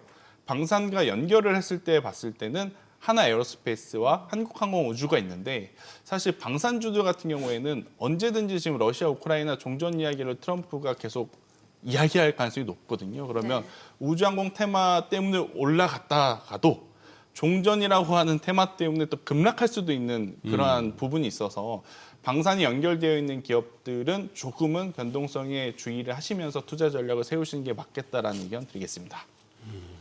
로봇주는 어때요? 로봇주. 이게 사실 그 네. 트럼프 대통령이 로봇 산업 육성하겠다고 하면은 직접적인 가장 관련 있는 기업은 테슬라로 많이들 얘기하고 우리나라에서는 현대차 그룹주 얘기하잖아요. 그렇죠. 예. 일단 로봇은 사실 크게 걱정하실 필요는 없을 것 같습니다. 네. 그러니까 이제 1인 1가구에 이제 우리가 1인 1 핸드폰처럼 앞으로는 1인 1 로봇도 가능해 보이는 시대가 실제로 지금 다가오고 있는 상황이라 물론 그 기간까지는 굉장히 많은 시간이 남았지만 그래도 우리가 지금 현재 자동차를 그래도 뭐 1인 1 자동차나 아니면 4인 가구에 하나의 뭐 자동차, 2대의 자동차를 갖고 있는 것처럼 네. 이게 보편화되는 속도가 이제 커지게 되면 저는 로봇 산업 같은 경우에는 그때 정말 큰 레버리지가 일어날 가능성이 높다라고 보여지기 때문에 로봇 산업에 대한 중장기 미래는 여전히 크게 걱정하실 필요는 없을 것 같다. 오히려 자율주행보다 로봇 산업에 대한 규제 완화의 속도가 지금 미국에서도 더 빠른 상황이거든요. 그래서 네. 이쪽은 크게 걱정하실 필요는 없는데 대다수의 로봇주들이 지금 그들의 시가총액에 맞지 않는 성적표를 보여주고 있으니 이 부분은 잘 참고를 하셔야 된다라는 의견 드리고 싶습니다. 그리고 이제는 뭐 불닭 타령, 캐대언 타령 이제 끝났습니까? 불다. 이걸 또 이제 아무도 언급들 안 하네. 이게 어제 공교롭게 어제 네. 엔터주들이 장 중후반부에 갑작스럽게 움직였어요. 그러니까 삼양식품이 움직인 건 아니고 하이브, YG 엔터, JYP 엔터. 네. 근데 이제 움직이고 나서 창 맞추고 나서 어떤 뉴스가 나왔냐면 한한령 해제 관련한 뭐 여러 가지 단독 이슈가 좀 SNS 상에 확 돌았다가 이제 정부 측에서는 뭐 확인된 바 없다라는 또 뉴스가 한번 싹 도니까 네. 어제 상승했던 분 다수가 조금 다시 반납이 되는 예. 상황이고 예. 삼양식품은 어제 오르지도 않았는데 좀 기대감이 있었다가 아니다라고 하니까 또 조정의 폭이 깊어지는 상황. 근데 이제 삼양식품 같은 경우에는 저는 4분기 실적을 좀 확인을 하게 되면 어느 정도 매매 타이밍을 고려해 볼 수 있다고 생각을 합니다. 어차피 이쪽은 공장 가동률로 따져봐야 되는 거거든요. 지금 이제 삼양식품 같은 경우에는 전혀 공장 가동률이 떨어지지 않았기 때문에 지금의 조정을 이용할 건지 아니면 리스크 관리해야 될 건지는 4분기 실적표를 보고 나서 움직여도 늦지 않는다라는 생각이 들고 있고 지금 삼양식품은 원달러 환율 수혜를 엄청나게 저는 받을 가능성이 높아 보여요. 이게 원재료들을 외부에서 수입해 오는 게 아니라 국내에서 다 제조를 하고 있기 때문에 지금 이걸 가지고 미국, 유럽에 판다? 그러면 환수혜는 그 어떤 산업보다 지금 굉장히 높은 수혜를 받을 가능성이 높기 때문에 진짜 수출 기업이 됐구나. 네, 그래서 네. 크게 걱정하실 필요는 없는데 지금 최근에 주가의 조정이 좀 불편한 것은 맞습니다. 네. 주가의 조정이 좀 네. 불편하다. 그리고 그 뭐 적정 밸류 차원을 떠나서 우리가 그냥 기본 인식이 그렇잖아요. 저 120-30만 원대 네. 이쯤 가면 또 잘 못 가잖아. 또 그러지 않아요? 네. 왠지 그 숫자가 또 효성중공업 같은 거 보면 또 그렇지도 않나. 그렇지도 않은 것 같아요. 그래서 요새 주식을 오래 하신 분일수록 더 힘든 것 같아요. 아, 그러니까 이제 주식을 오래 하신 분들은 지금 예. 환율의 딜레마에 또 빠져 있고 예. 밸류에 대한 딜레마에 빠져 있고 가격에 대한 딜레마에 빠져 있습니다. 저도 마찬가지인 것 같고. 근데 최근에 들어오신 분들은 사실 그거를 막 체크하면서 가시기보다 일단 가는 기업에 힘을 더 글쎄. 주고 계시는데 오히려 그런 분들이 지금 더 수익을 보는 경우가 좀 많은 상황이라 그래서 지금 시장이 어렵다라고 저는 느껴진 것 같아요. 그래요. 네. 뭐 그 모멘텀 트레이딩으로 따라 붙는 분들이 요즘은 성적을 내는 저는 이거저거 개인적으로 따지다가는 막 천일고속 동양고속 못합니다. 근데 산지 얼마 안 되신 분들은 그거 잘 하시더라고요. 그래요. 네, 그게 차이인 것 같습니다. 와, 오늘 보니까 화장품주들이 또 괜찮네요. 지금 뭐 에이블 CNC가 두 자릿수 상승률이고 코스맥스, 한국콜마, 아모레퍼시픽, 또 금융주도 좋고 이거 뭔가 좀 포트폴리오 리밸런싱이 좀 필요한 거예요. 어떻게 봐야 되는 거예요? 제가 앞서서도 잠깐 이야기해드렸지만 미국도 사실 뭐 아베크롬비앤 피치라든지 네. 룰루레몬과 같은 맞아요. 소비재주들의 좀 순환매가 나타나는 상황입니다. 뭐 엘프뷰티 그렇죠. 이런 거. 예. 우리나라도 약간의 그런 순환매가 좀 나타나고 있을 뿐 그들의 본질적인 펀더멘탈이 크게 개선이 됐다고 보기에는 아직은 좀 어려운 것 같아요. 그렇다고 해서 지금 반도체 정리하고 LG생활건강 아모레퍼시픽 살 건가? 라고 보면 아니지 않습니까? 다들 공감을 아마 못하실 겁니다. 그냥 그 흘러가는 순환매 중에 하나라고 좀 보시면 될 것 같아서 요즘에 화장품 대장주는 APR 아니에요? APR은 요즘이 아니라 계속 대장주였죠. 예, 예. 네, 저도 의심을 했었으나 그 의심을 좀 걷어들였는데 이쯤 되면은 APR 쪽으로의 수급 쏠림이 나타났을 때 11월 달의 고점은 저는 충분히 넘어간다. 그러니까 이게 파마 리서치와 자꾸 비교를 해서 그렇지만 만약에 비교를 했을 때 큰 차이점은 뭐냐면 경쟁사가 지금 나타날 기미가 안 보입니다. 저 정도 효과의 가격대의 경쟁사가. 그러다 보니 APR의 가치가 조금은 더 높아지고 있는 가능성이 지금 보이는 거고요. 그래서 APR 같은 경우에는 지금의 흐름이라면 11월 고점은 한번 넘어갈 가능성이 높다. 이렇게 좀 보시는 게 맞을 것 같습니다. 네, 오늘 내용 여기까지 듣겠습니다. 잘 들었습니다. 그래 고맙습니다.